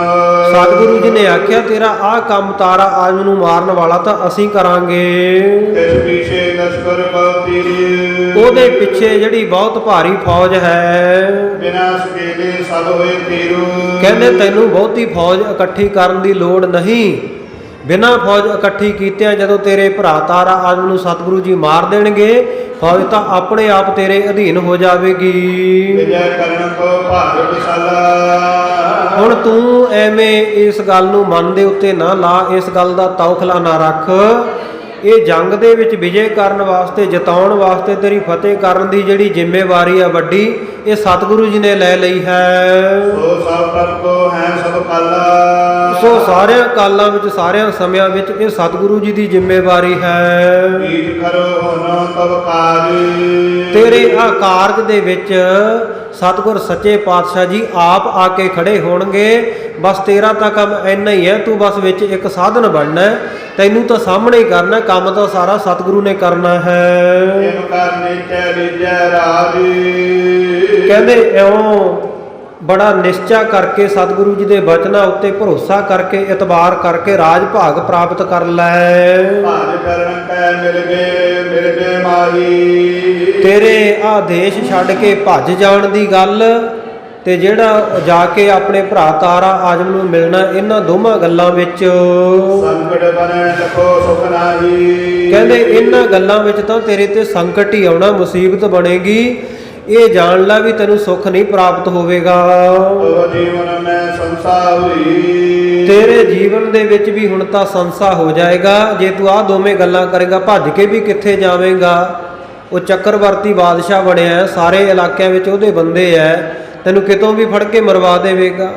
ਤੇ ਜੇ ਆਪਣੇ ਆਪ ਤੂੰ ਜਾਣਾ ਤਾਂ ਫਿਰ ਬਲੀ ਦਾ ਬੱਕਰਾ ਬਣਨ ਦੀ ਗੱਲ ਹੈ। ਆਪ ਜਾ ਕੇ ਤੂੰ ਤਾਂ ਉਹਦੀ ਤਲਵਾਰ ਥੱਲੇ ਸਿਰ ਦੇਣਾ, ਜੇ ਤੂੰ ਉਹਨੂੰ ਮਿਲਣ ਜਾਣਾ ਫਿਰ ਤਾਂ ਉਹਨੇ ਤੈਨੂੰ ਫੜ ਕੇ ਮਰਵਾ ਹੀ ਦੇਣਾ। ਇਸ ਕਰਕੇ ਜੇ ਤੂੰ ਦੋਵੇਂ ਗੱਲਾਂ ਕਰਦਾ, ਦੋਵੇਂ ਗੱਲਾਂ ਦੇ ਵਿੱਚ ਤੇਰੀ ਜ਼ਿੰਦਗੀ ਦਾ ਰਿਸਕ ਹੈ, ਤੇਰੇ ਵਾਸਤੇ ਮਰਨ ਦਾ ਤੌਖਲਾ ਹੈ। ਜਾਂਤੀ ਤਿਆਗ ਦਿਓ ਮਤ ਦੋਈ। ਇਸ ਕਰਕੇ ਇਹ ਦੋਵੇਂ ਮਤੇ ਤਿਆਗ ਦੇ, ਦੋਵੇਂ ਗੱਲਾਂ ਨਾ ਕਰੀ। ਲੜਨੋਂ ਸਨਮੁਖ ਹੀ ਬਨ ਆਵੇ। ਤੇਰੇ ਵਾਸਤੇ ਚੰਗਾ ਇਹੀ ਹੈ ਵੀ ਸਾਹਮਣੇ ਮੱਥੇ ਹੋ ਕੇ ਉਹਨਾਂ ਦੇ ਨਾਲ ਲੜ ਪੈ, ਜੰਗ ਕਰ, ਲੜਨਾ ਹੀ ਬਣ ਆਉਂਦਾ ਹੈ। ਇਹ ਦੂਜੇ ਤਉ ਕਿਸਤ ਸੁਧਾਰੈ। ਹਾਂ, ਨਾਲੇ ਦੂਜੀ ਗੱਲ, ਜੇ ਕਹਿੰਦੇ ਰਣ ਮੈਦਾਨ ਦੇ ਵਿੱਚ ਜਾ ਕੇ ਜੂਝੇਗਾ, ਉੱਥੇ ਮਰ ਵੀ ਜਾਵੇਂਗਾ ਤਾਂ ਸ਼ਹੀਦ ਕਹਾਵੇਂਗਾ। ਔਰ ਜਿਹੜਾ ਮੈਦਾਨੇ ਜੰਗ ਵਿੱਚ ਸ਼ਹੀਦ ਹੋ ਜਾਂਦਾ ਖਾਲਸਾ ਜੀ, ਉਹ ਸਵਰਗਪੁਰੀ ਨੂੰ ਜਾਂਦਾ ਸਿੱਧਾ ਹੀ। ਇਸੇ ਕਰਕੇ ਗੁਰੂ ਕੇ ਸਿੱਖਾਂ ਦੇ ਵਿੱਚ ਸਤਿਗੁਰੂ ਜੀ ਨੇ ਐਸੀ ਸਪਿਰਟ ਭਰੀ ਹੈ ਵੀ ਜੇ ਸਤਿਗੁਰੂ ਜੀ ਨੂੰ ਸਨਮੁਖ ਰੱਖਦਿਆਂ ਹੋਇਆਂ ਧਰਮ ਦੇ ਖਾਤਰ, ਦੀਨ ਦੀ ਖਾਤਰ ਮਰ ਵੀ ਜਾਈਏ ਨਾ, ਸਾਨੂੰ ਕੋਈ ਰੋਕੇਗਾ ਨਹੀਂ। ਸਿੱਧੇ ਅਸੀਂ ਵਾਹਿਗੁਰੂ ਦੇ ਚਰਨਾਂ ਵਿੱਚ ਜਾਵਾਂਗੇ। ਸੂਰਾ ਸੋ ਪਹਿਚਾਨੀ ਹੈ ਜੋ ਲਰੈ ਦੀਨ ਕੇ ਹੇਤ, ਪੁਰਜਾ ਪੁਰਜਾ ਕਟ ਮਰੈ ਕਬਹੂ ਨਾ ਛਾੜੈ ਖੇਤ। ਔਰ ਸਤਿਗੁਰੂ ਜੀ ਦੇ ਸਨਮੁਖ ਜੇਕਰ ਲੜਦੇ ਹੋਏ ਸਤਿਗੁਰੂ ਦੇ ਹੁਕਮਾਂ ਤੇ ਲੜਦੇ ਹੋਏ ਸ਼ਹੀਦ ਵੀ ਹੋ ਜਾਈਏ ਨਾ, ਤੇ ਫਿਰ ਸਾਧ ਸੰਗਤ ਜੀ ਗੁਰੂ ਕੀ ਬਾਣੀ ਵਿੱਚ ਐਸਾ ਵਚਨ ਹੈ, ਮਤ ਹਰ ਪੁੱਛੈ ਕੌਣ ਹੈ ਪਰਾ ਹਮਾਰੇ ਬਾਹਰ। ਫਿਰ ਸਤਿਗੁਰੂ ਜੀ ਇਹ ਨਹੀਂ ਪੁੱਛਦੇ ਕੌਣ ਹੈ ਸਾਡੇ ਦਰਵਾਜ਼ੇ ਤੇ, ਜਲਦੀ ਦੇ ਨਾਲ ਸ਼ੀਘਰਤਾ ਦੇ ਨਾਲ ਸਤਿਗੁਰੂ ਜੀ ਪ੍ਰਵਾਨ ਕਰ ਲੈਂਦੇ ਆ। ਆਪਣੇ ਦਰ ਘਰ ਵਿਖੇ ਸਤਿਗੁਰ ਸੱਚੇ ਪਾਤਸ਼ਾਹ ਟਿਕਾਣਾ ਬਖਸ਼ ਦਿੰਦੇ ਆ। ਇਹ ਭਾਈ ਨੰਦ ਲਾਲ ਨੂੰ ਸ਼ਰਧਾ ਹੈ ਗੁਰੂ ਕੇ ਬਚਨਾਂ ਤੇ, ਗੁਰੂ ਕੀ ਬਾਣੀ ਤੇ। ਇਸ ਕਰਕੇ ਭਾਈ ਨੰਦ ਲਾਲ ਬਹਾਦਰ ਸ਼ਾਹ ਨੂੰ ਕਹਿ ਰਹੇ ਹੈ, ਕਹਿੰਦੇ ਜੇ ਤੂੰ ਜੂਝੇਗਾ ਮੈਦਾਨੇ ਜੰਗ ਦੇ ਵਿੱਚ, ਜੇ ਉੱਥੇ ਮਰ ਵੀ ਜਾਵੇਂਗਾ ਤਾਂ ਵੀ ਸਵਰਗ ਨੂੰ ਚਲਿਆ ਜਾਏਗਾ। ਜੀਵਤ ਰਹਿ ਸਾਹ ਪਦ ਰਹਿ। ਤੇ ਜੇਕਰ ਤੂੰ ਜਿਉਂਦਾ ਰਹਿ ਗਿਆ ਫਿਰ ਤਾਂ ਪੱਕੀ ਗੱਲ ਹੈ ਵੀ ਬਾਦਸ਼ਾਹ ਤੂੰ ਹੀ ਬਣੇਗਾ। ਸ੍ਰੀ ਗੁਰ ਫਤਿਹ ਕੋਏ ਕੋ ਦਹਿ। ਇਹ ਗੱਲ ਨਿਸ਼ਚੈ ਕਰ ਲੈ ਵੀ ਇਹ ਮੈਦਾਨੇ ਜੰਗ ਦੇ ਵਿੱਚ ਤੇਰੀ ਫਤਿਹ ਨਹੀਂ ਹੋਣੀ, ਇਹ ਤਾਂ ਸਤਿਗੁਰੂ ਨੇ ਤੈਨੂੰ ਫਤਿਹ ਬਖਸ਼ਣੀ ਹੈ। ਇਤਿਆਦਿਕ ਕਹਿ ਧੀਰਜ ਦੀਨ। ਇਤਿਆਦਿਕ ਬਚਨ ਕਹਿ ਕੇ ਭਾਈ ਨੰਦ ਲਾਲ ਨੇ ਬਹਾਦਰ ਸ਼ਾਹ ਨੂੰ ਹੌਸਲਾ ਬਣਾਇਆ। ਸੈਨ ਸਵੇਲਨ ਜਦਗਤ ਕੀਨ। ਕਹਿੰਦਾ ਹੁਣ ਆਪਾਂ ਇਉਂ ਕਰੀਏ ਵੀ ਜਿੱਥੇ ਕਿਤੇ ਵੀ ਕੋਈ ਆਪਣੇ ਬੰਦੇ ਆਪਣੇ ਮਤੇ ਦੇ ਆ, ਸਾਰੀ ਸੈਨਾ ਇਕੱਤਰ ਕਰੀਏ। ਕਰਿਓ ਕੂਟ ਸੰਵ ਤੇ ਆਵਤ। ਹਾਂ, ਫਿਰ ਆਪਾਂ ਇਸ ਤਰ੍ਹਾਂ ਕਰੀਏ ਕਿ ਜਾ ਕੇ ਕੂਚ ਕਰੀਏ, ਸਨਮੁਖ ਜਾ ਕੇ ਲੜੀਏ। ਗੁਰੂ ਭਰੋਸਾ ਧਰਤ ਸਦਾਵਤੀ। ਗੁਰੂ ਦਾ ਭਰੋਸਾ ਧਰ ਕੇ ਮਨ ਦੇ ਵਿੱਚ ਇਹ ਚੱਲ ਪਏ। ਕੈ ਮਰ ਰਹੋ ਕੇ ਲੈਹੋ ਰਾਜ। ਬਹਾਦਰ ਸ਼ਾਹ ਸੋਚਦਾ ਹੈ ਵੀ ਚੱਲ ਹੁਣ ਵੈਸੇ ਵੀ ਮਰਿਆ ਤਾਂ ਹੈਗਾ ਹੀ ਆ, ਫੜ ਕੇ ਮਾਰ ਹੀ ਦੇਣਾ। ਕਹਿੰਦਾ ਆਹ ਕੰਮ ਵੀ ਕਰ ਲੈਂਦੇ ਆ ਸਤਿਗੁਰੂ ਦੇ ਬਚਨ ਮੰਨ ਕੇ। ਕੀ ਹੋਵੇਗਾ, ਜਾਂ ਤਾਂ ਵੱਧ ਤੋਂ ਵੱਧ ਮਰ ਜਾਵਾਂਗਾ, ਨਹੀਂ ਤਾਂ ਰਾਜ ਭਾਗ ਦਾ ਮਾਲਕ ਬਣਾਂਗਾ। ਪ੍ਰਭੂ ਨਿਭਾਹੇਂਗੇ ਤਿਤ ਲਾਜ। ਸਤਿਗੁਰੂ ਜੀ ਦੇ ਉੱਤੇ ਸ਼ਰਧਾ ਵੱਜ ਗਈ ਕਿ ਸਤਿਗੁਰੂ ਜੀ ਪਰਮੇਸ਼ਰ ਸਰੂਪ ਹੈ, ਵਾਹਿਗੁਰੂ ਸਰੂਪ ਹੈ। ਉਹ ਖੁਦਾ ਅੱਲਾਹ ਤਾਲਾ ਦਾ ਸਰੂਪ ਗੁਰੂ ਗੋਬਿੰਦ ਸਿੰਘ ਸਾਹਿਬ ਮਹਾਰਾਜ, ਉਹ ਆਪ ਮੇਰੀ ਲੱਜਿਆ ਨਿਭਾਉਣਗੇ। ਕੰਬਲ ਸਲਤਾ ਕੋ ਤਲ ਪਰਿਓ। ਸਾਧ ਸੰਗਤ ਜੀ ਇਹ ਆਗਰੇ ਤੋਂ ਅੱਗੇ ਜਾ ਕੇ ਗਵਾਲੀਅਰ ਵੱਲ ਨੂੰ ਜਦੋਂ ਜਾਂਦੇ ਆ, ਉੱਥੇ ਬਹੁਤ ਭਾਰੀ ਜਿਹੜੀ ਚੰਬਲ ਨਦੀ ਵਗਦੀ ਹੈ। ਨੰਦ ਲਾਲ ਕੋ ਬਰ ਚਰਿਓ। ਉਸ ਪਾਸੇ ਨੂੰ ਚੱਲ ਪਿਆ ਤੇ ਭਾਈ ਨੰਦ ਲਾਲ ਨੂੰ ਕਹਿੰਦਾ ਹੈ ਬਹਾਦਰ ਸ਼ਾਹ, ਹਾਕਮ ਰਾਏ ਸੰਗ ਲੈ ਜਾਈ। ਕਹਿੰਦਾ ਹਾਕਮ ਰਾਏ ਨੂੰ ਆਪਣੇ ਨਾਲ ਲੈ ਜਾ। ਆਪੋ ਇਸ ਸਹਾਇਤਾ ਲਿਆਈ। ਸਤਿਗੁਰੂ ਜੀ ਨੂੰ ਬੇਨਤੀ ਕਰਕੇ ਆਪਣੀ ਸਹਾਇਤਾ ਵਾਸਤੇ ਮੈਦਾਨੇ ਜੰਗ ਵਿੱਚ ਲੈ ਕੇ ਆਓ। ਇੱਕ ਸਵਾਲ ਜੋ ਕਹਿ ਸੋ ਮਾਨੋ। ਨਾਲੇ ਸਤਿਗੁਰੂ ਸੱਚੇ ਪਾਤਸ਼ਾਹ ਜਿਹੜਾ ਸਵਾਲ ਮੇਰੇ ਅੱਗੇ ਰੱਖਣਗੇ, ਜਿਹੜੀ ਸ਼ਰਤ ਰੱਖਣਗੇ, ਮੈਂ ਉਹ ਮੰਨਾਂਗਾ। ਤੈਨੂੰ ਭਰੋਸੇ ਮੈਂ ਰਨ ਠਾਨੋ। ਉਹਨਾਂ ਦਾ ਭਰੋਸਾ ਤੱਕ ਕੇ, ਮੈਂ ਉਹਨਾਂ ਦਾ ਆਸਰਾ ਤੱਕ ਕੇ ਮੈਂ ਆ ਮੈਦਾਨੇ ਜੰਗ ਵਿੱਚ ਡਟ ਗਿਆ ਹਾਂ। ਸੁਣ ਕੇ ਨੰਦ ਲਾਲ ਪੁਨ ਆਇਓ। ਇਹ ਸੁਣ ਕੇ ਭਾਈ ਨੰਦ ਲਾਲ ਜੀ ਸਤਿਗੁਰੂ ਸੱਚੇ ਪਾਤਸ਼ਾਹ ਕੋਲ ਆਏ। ਨਮੋ ਕਰੀ ਸੋ ਪ੍ਰਸੰਗ ਸੁਨਾਇਓ। ਸਤਿਗੁਰੂ ਜੀ ਨੂੰ ਨਮਸਕਾਰ ਕਰਕੇ ਸਾਰਾ ਵਰਤਾਂਤ ਦੱਸਿਆ। ਕਰੋ ਆਪ ਦਰਸ਼ਨ ਕੋ ਦੇਵੋ। ਇਹ ਮਹਾਰਾਜ ਕਲਗੀਧਰ ਸੱਚੇ ਪਾਤਸ਼ਾਹ ਜੀ, ਆਪ ਜੀ ਕਿਰਪਾ ਕਰਕੇ ਚੱਲੋ, ਮੈਦਾਨੇ ਜੰਗ ਵਿੱਚ ਜਾ ਕੇ ਦਰਸ਼ਨ ਦਿਓ। ਫਿਰ ਤਾਰਤ ਨਿਜ ਦਾਸ ਕਰੈ ਹੋ। ਸੋ ਆਪਣੇ ਦਾਸਾਂ ਦਾ, ਆਪਣੇ ਸੇਵਕਾਂ ਦਾ ਕਾਜ ਸਵਾਰੋ ਜਾ ਕੇ। ਕਯੋ ਆਪ ਕੋ ਲੀਨ ਸਮਾਨ। ਆਪ ਜੀ ਜੋ ਬਚਨ ਕਹੋਗੇ, ਆਪ ਜੀ ਦਾ ਕਹਿਆ ਬਹਾਦਰ ਸ਼ਾਹ ਮੰਨ ਲਵੇਗਾ। ਲੜਨ ਹੇਤ ਕੀਆ ਅਗਰ ਪਿਆਨ। ਉਹ ਲੜਨ ਵਾਸਤੇ ਆਪਣੇ ਭਰਾ ਦੇ ਨਾਲ, ਤਾਰਾ ਆਜਮ ਨਾਲ ਜੰਗ ਕਰਨ ਵਾਸਤੇ ਉਹਨੇ ਅੱਗੇ ਨੂੰ ਪਿਆਨਾ ਕੀਤਾ, ਅੱਗੇ ਵਧਿਆ ਹੋਇਆ ਹੈ। ਪ੍ਰਭ ਧਰਮ ਸਿੰਘ ਕੋ ਪ੍ਰੇਰੀ। ਉਸ ਵੇਲੇ ਸਤਿਗੁਰੂ ਜੀ ਨੇ ਭਾਈ ਧਰਮ ਸਿੰਘ ਜੀ ਨੂੰ ਪ੍ਰੇਰਨਾ ਕੀਤੀ। ਪੰਜ ਸਿੰਘ ਦਿਓ ਸੰਗ ਵਡੇਰੀ। ਕਹਿਣ ਲੱਗੇ ਭਾਈ ਪੰਜ ਸਿੰਘ ਸੂਰਮਿਆਂ ਨੂੰ, ਵੱਡਿਆਂ ਨੂੰ, ਵੱਡੇ ਯੋਧਿਆਂ ਨੂੰ ਆਪਣੇ ਨਾਲ ਲੈ ਲਵੋ। ਜਾਓ ਬਹਾਦਰ ਸ਼ਾਹ ਵਿਜੈ ਦਿਓ। ਜਾਓ ਮੈਦਾਨੇ ਜੰਗ ਵਿੱਚ ਬਹਾਦਰ ਸ਼ਾਹ ਦੀ ਜਿੱਤ ਕਰਾਓ। ਅੰਗ ਸੰਗ ਰਛਗਾਨ ਤੇ ਕਹੋ। ਉਹਨੂੰ ਇਹ ਵੀ ਆਖੋ ਕਿ ਗੁਰੂ ਗੋਬਿੰਦ ਸਿੰਘ ਮਹਾਰਾਜ ਉਹਦੇ ਸਦਾ ਅੰਗ ਸੰਗ ਹੋ ਕੇ ਰੱਖਿਅਕ ਹਨ ਉਸਦੇ। ਭਿੜੇ ਭੇੜ ਗਨ ਕਰੈ ਸਹਾਈ। ਜਦੋਂ ਬਹੁਤ ਭੇੜ ਭਿੜੇਗਾ, ਬਹੁਤ ਜੰਗ ਮਗ ਜਾਵੇਗਾ, ਉਸ ਵੇਲੇ ਅਸੀਂ ਆਪ ਆ ਕੇ ਸਹਾਇਤਾ ਕਰਾਂਗੇ। ਤਾਰਾ ਆਜਮ ਕੋ ਹਮ ਖਾਈ। ਜਿਹੜਾ ਉਹਦਾ ਭਰਾ ਤਾਰਾ ਆਜਮ ਹੁਣ ਬਾਦਸ਼ਾਹੀ ਦੀ ਗੱਦੀ ਉੱਤੇ ਬੈਠਾ ਹੈ, ਉਹਨੂੰ ਅਸੀਂ ਆਪ ਜਾ ਕੇ ਸੰਘਾਰ ਕਰਾਂਗੇ, ਮਾਰਾਂਗੇ ਉਸ ਨੂੰ। ਧੀਰਜ ਸਹਿਤ ਸ਼ਤਰੂ ਕਾ ਸੰਨ ਰਖੈ। ਤੇ ਧੀਰਜ ਦੇ ਸਹਿਤ, ਬਹੁਤ ਹੌਸਲੇ ਦੇ ਸਹਿਤ ਆਪਣੇ ਦੁਸ਼ਮਣਾਂ ਦੇ ਨਾਲ ਲੜ ਕੇ ਵਿਜੈ ਕਰੋ ਗੁਣ ਗੁਰੂ ਸਿਮਰ ਕੈ। ਗੁਰੂ ਦੇ ਗੁਣਾਂ ਨੂੰ, ਗੁਰੂ ਨਾਨਕ ਦੇ ਘਰ ਦੀ ਵਡਿਆਈ ਨੂੰ ਸਿਮਰਦਿਆਂ ਹੋਇਆਂ ਬਹਾਦਰ ਸ਼ਾਹ ਨੂੰ ਕਹੋ ਵੀ ਆਪਣੀ ਜਿੱਤ ਪ੍ਰਾਪਤ ਕਰ ਲਵੇ। ਸ਼ਾਹ ਬਹਾਦਰ ਕੋ ਸਮਝਾਵੂ, ਜਾ ਕੇ ਬਹਾਦਰ ਸ਼ਾਹ ਨੂੰ ਇਹ ਗੱਲ ਸਮਝਾਵੋ, ਜੈ ਕੈ ਹਾਜ਼ਰ ਗੁਰੂ ਬੁਝਾਵੋ। ਉਹਨੂੰ ਇਹ ਗੱਲ ਕਹਿ ਦਿਓ ਕਿ ਤੂੰ ਇਹ ਨਾ ਭੁਲੇਖਾ ਰੱਖ ਵੀ ਗੁਰੂ ਸਾਹਿਬ ਮੈਦਾਨੇ ਜੰਗ ਵਿੱਚ ਨਹੀਂ ਆਏ। ਸਤਿਗੁਰੂ ਤਾਂ ਹਰ ਜਗ੍ਹਾ ਦੇ ਉੱਤੇ ਹਾਜ਼ਰ ਨਾਜ਼ਰ ਹਨ। ਸਦਾ ਅੰਗ ਸੰਗੇ ਅਭੰਗੰ ਵਿਭੂਤੇ, ਜਹ ਜਹ ਪੇਖੋ ਤਹ ਹਜੂਰ ਦੂਰ ਕਤਹੁ ਨਹਿ ਜਾਈ। ਉਹ ਸਤਿਗੁਰ ਸੱਚੇ ਪਾਤਸ਼ਾਹ ਜੀ ਤਾਂ ਹਰ ਜਗ੍ਹਾ ਹਾਜ਼ਰ ਨਾਜ਼ਰ ਹਨ। ਸਿਮਰੈ ਪਹੁੰਚੈ ਕਰੋ ਨਾ ਸੰਸਾਰ। ਹਾਂ, ਸਾਨੂੰ ਚੇਤੇ ਵਿੱਚ ਰੱਖਦਿਆਂ ਹੋਇਆ ਜਾ ਕੇ ਜਲਦੀ ਪਹੁੰਚੋ। ਕਿਸੇ ਪ੍ਰਕਾਰ ਦਾ ਸੰਸਾ ਭ੍ਰਾਂਤੀ ਮਨ ਵਿੱਚ ਭਰਮ ਨਾ ਰੱਖੋ। ਲਿਓ ਸਲਤਨ ਰਿਪ ਭਰਾਤ ਬਦੰਸਾਈ। ਸੋ ਜਿਹੜੀ ਇਹ ਸਲਤਨਤ ਹੈ, ਕਹਿੰਦੇ ਤੁਸੀਂ ਕਹਿੰਦੇ ਬਹਾਦਰ ਸ਼ਾਹ ਨੂੰ ਜਾ ਕੇ ਦੱਸੋ ਕਿ ਬਿਨਾਂ ਕਿਸੇ ਸੰਸੇ ਦੇ ਆਪਣੇ ਭਰਾ ਨੂੰ ਮਾਰ ਕੇ ਇਹ ਪ੍ਰਾਪਤ ਕਰ। ਸੁਨ ਆਗਿਆ ਪ੍ਰਭ ਕੀ ਚਲ ਪਰੀ। ਸਤਿਗੁਰੂ ਜੀ ਦਾ ਹੁਕਮ ਲੈ ਕੇ ਉਸ ਵੇਲੇ ਚੱਲ ਪਏ ਸਿੰਘ। ਸਨਤ ਬੱਧ ਘੋਰਨ ਪਰ ਚਰੀ। ਸਨੱਧਬੱਧ ਹੋ ਕੇ ਸ਼ਸਤਰ ਧਾਰੀ ਤਿਆਰ ਬਰ ਤਿਆਰ ਹੋ ਕੇ ਘੋੜਿਆਂ ਤੇ ਚੜ ਗਏ। ਨੰਦ ਲਾਲ ਕੋ ਪੁਨ ਸਮਝਾਇਓ। ਫਿਰ ਭਾਈ ਨੰਦ ਲਾਲ ਜੀ ਨੂੰ ਸਮਝਾਇਆ। ਮਾਨ ਬਾਲ ਤਿਨ ਸੀਸ ਨਵਾਇਓ। ਇਹਨੇ ਵੀ ਸਤਿਗੁਰੂ ਜੀ ਦਾ ਬਚਨ ਮੰਨ ਕੇ ਸੀਸ ਝੁਕਾਇਆ। ਆਪੀ ਪੂਜ ਕਰਤ ਹੀ ਆਈ। ਸਤਿਗੁਰੂ ਜੀ ਕਹਿੰਦੇ ਤੁਸੀਂ ਚੱਲੋ, ਅਸੀਂ ਵੀ ਸਮਝੋ ਕਹਿੰਦੇ ਬਸ ਤੁਹਾਡੇ ਪਿੱਛੇ ਪਿੱਛੇ ਹੀ ਚਾਲਾ ਮਾਰ ਕੇ ਪਹੁੰਚ ਜਾਣਾ ਹੈ। ਨਿਰਭੈ ਜਾਏ ਇਹ ਜੰਗ ਮਚਾਈ। ਨਿਰਭੈ ਹੋ ਕੇ, ਬਿਨਾਂ ਡਰ ਤੋਂ ਹੋ ਕੇ, ਡਰ ਤੋਂ ਰਹਿਤ ਹੋ ਕੇ ਜੰਗ ਮਚਾ ਦਿਓ ਜਾ ਕੇ। ਸੁਨ ਕਰ ਗਵਨੇ ਬਿਲਮ ਮਹੀਨੀ। ਸਤਿਗੁਰੂ ਜੀ ਦੇ ਬਚਨ ਸੁਣ ਕੇ ਬਿਨਾਂ ਦੇਰੀ ਕੀਤਿਆਂ ਇਹ ਚੱਲ ਪਏ। ਸ਼ਾਹ ਬਹਾਦਰ ਜਿਤ ਕੋ ਚੀਨੇ। ਜਿੱਥੇ ਬਹਾਦਰ ਸ਼ਾਹ ਦੇਖ ਰਿਹਾ ਸੀ, ਇਹਨਾਂ ਦਾ ਰਾਹ ਤੱਕ ਰਿਹਾ ਸੀ। ਮਿਲੇ ਸਿੰਘ ਸਭ ਗਾਥ ਸੁਣਾਈ। ਸਿੰਘ ਜਾ ਕੇ ਸਤਿਗੁਰੂ ਜੀ ਦੇ ਮਿਲੇ ਬਹਾਦਰ ਸ਼ਾਹ ਨੂੰ ਸਾਰੀ ਗਾਥਾ, ਸਾਰੀ ਗੱਲਬਾਤ ਸੁਣਾਈ। ਕਵੀ ਆਏ ਕਰੀ ਚੜਾਈ। ਕਹਿਣ ਲੱਗੇ ਸਤਿਗੁਰੂ ਸੱਚੇ ਪਾਤਸ਼ਾਹ ਜੀ ਵੀ ਆ ਰਹੇ ਹਨ ਚੜ੍ਹਾਈ ਕਰਕੇ।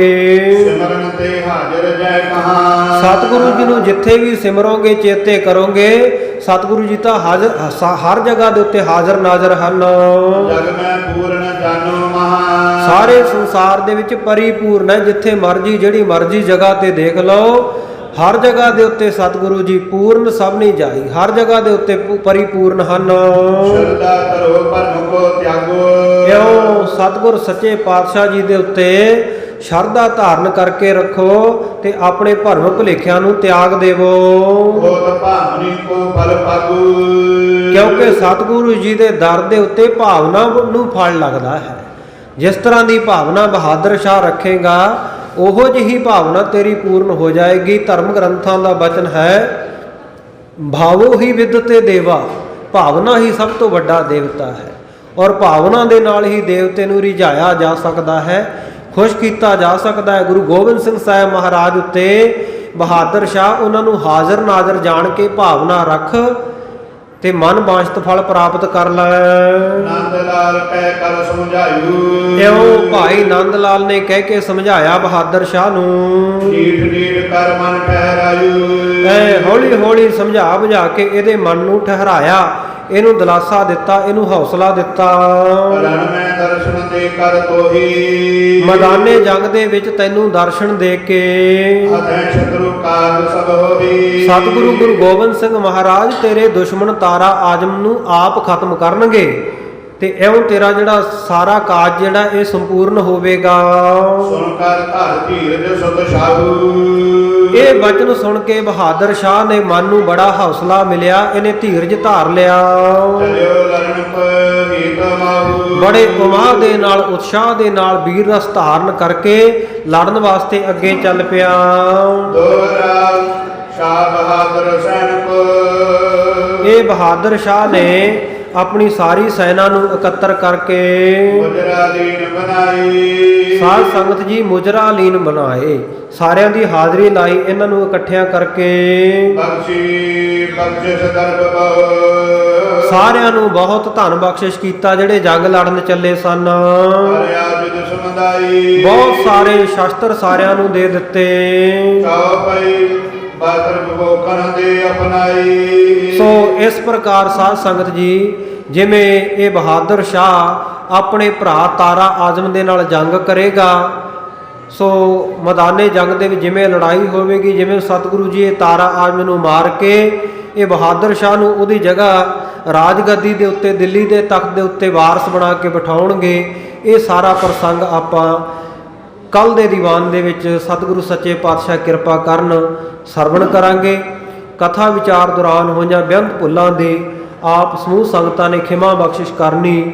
ਗਰੀਬ ਨਵਾਜ਼ ਸੱਚੇ ਪਾਤਸ਼ਾਹ ਕਿਰਪਾ ਕਰਨ, ਸਮੱਤ ਬਖਸ਼ਿਸ਼ ਕਰਨ, ਹੋਈਆਂ ਭੁੱਲਾਂ ਚੁੱਕਾਂ ਦੀ ਖਿਮਾ। ਆਓ ਆਪਾਂ ਸਮਾਪਤੀ ਦੀਆਂ 2 ਤੁਕਾਂ ਪੜ੍ਹ ਕੇ ਦੋਹਰੇ ਵਾਲੀਆਂ ਸੋ ਸਾਰੇ ਹੀ ਸਮਾਪਤੀ ਦੇ ਵਿੱਚ ਸ਼ਾਮਲ ਹੋਵਾਂਗੇ। ਅਰਦਾਸ ਦੇ ਵਿੱਚ ਸਭ ਨੇ ਹਾਜ਼ਰੀ ਲਗਾਉਣੀ ਹੈ। ਦੇਹੋ ਸੱਜਣ ਅਸੀਸੜੀਆ ਜੋ ਹੋਵੇ ਸਾਹਿਬ ਸੋ ਮੇਲ। ਸਮਾਂ ਐਤਵਾਰ ਵਾਲੇ ਦਿਨ ਆਪਾਂ ਥੋੜ੍ਹਾ ਜਿਹਾ ਵੱਧ ਲਾਉਂਦੇ ਹੁੰਦੇ ਹਾਂ, ਪਰ ਅੱਜ ਗਲਾ ਸਾਥ ਨਹੀਂ ਦੇ ਰਿਹਾ। ਤੁਹਾਡੀ ਕਿਰਪਾ ਦੇ ਨਾਲ ਅੱਜ ਦਿਨ ਨੂੰ ਵੀ 2 ਜਗ੍ਹਾ ਦੇ ਉੱਤੇ ਪਹਿਲਾਂ ਕਥਾ ਦੀ ਹਾਜ਼ਰੀ ਭਰੀ ਹੈ, ਜਿਸ ਕਰਕੇ ਗਲਾ ਥੋੜ੍ਹਾ, ਕਿਉਂਕਿ ਕਈ ਵਾਰ ਨਾ ਆ ਸਪੀਕਰ ਸਿਸਟਮ ਹੈ ਜਿਹੜਾ ਇਹ ਸਾਧ ਸੰਗਤ ਜੀ ਵਧੀਆ ਨਹੀਂ ਹੁੰਦਾ। ਉਹ ਘੰਟਿਆਂ ਬੱਧੀ ਬੋਲਣਾ, ਲਗਾਤਾਰ ਬੋਲਣਾ ਹੈ। ਕੀਰਤਨ ਦੇ ਵਿੱਚ ਤਾਂ ਫਿਰ ਵੀ ਇਹ ਹੁੰਦਾ ਵੀ ਥੋੜ੍ਹਾ ਬੋਲ ਕੇ ਵਿੱਚ ਮਿਊਜ਼ਿਕ ਵੱਜਦਾ ਹੈ, ਸਾਜ਼ ਸੰਗੀਤ ਵੱਜਦਾ ਹੈ, ਗਲੇ ਨੂੰ ਥੋੜ੍ਹਾ ਜਿਹਾ ਆਰਾਮ ਮਿਲ ਜਾਂਦਾ ਹੈ। ਪਰ ਕਥਾ ਵਿੱਚ ਤਾਂ ਲਗਾਤਾਰ ਬੋਲਣਾ ਪੈਂਦਾ ਹੈ, ਇਸ ਕਰਕੇ ਗਲਾ ਥੋੜ੍ਹਾ ਜਿਹਾ ਸੋਜਿਸ਼ ਵੀ ਆਈ ਹੋਈ ਆ, ਪੱਕਿਆ ਜਿਹਾ ਹੋਇਆ, ਭਾਰਾ ਵੀ ਹੋਇਆ। ਸੋ ਹੋਰ ਆਪਾਂ ਜ਼ਿਆਦਾ ਦੇਰ ਹਾਜ਼ਰੀ ਨਹੀਂ ਭਰ ਸਕਦਾ ਦਾਸ ਅੱਜ, ਇਸ ਕਰਕੇ ਇੱਥੇ ਹੀ ਖਿਮਾ ਦਾ ਜਾਚਕ ਹੈ। ਆਓ ਸਮਾਪਤੀ ਦੀਆਂ ਤੁਕਾਂ ਵਿੱਚ ਹਾਜ਼ਰੀ ਲਵਾਓ। ਸ਼ਾਹ ਬਹਾਦਰ ਸੈਨਿਕ ਮੁਜਰਾ ਲੀਨ ਬਣਾਏ, ਬਖਸ਼ੀ ਬਖਸ਼ਿਸ਼ ਗਰਭ ਬਹੋ, ਹਰ ਆਯੁਧ ਸਮੁਦਾਏ। हे गोविंद हे गोपाल हे दयाल लाल, प्राण नाथ अनाथ सखे दीन दर्द निवार। हे समर्थ आगम पूरन मोहे मया तहार। अंधकूप महापयान नानक पार उतार। आए प्रभ शरणागति कृपा निध दयाल। एक अखर हर मन बसत नानक होत निहाल।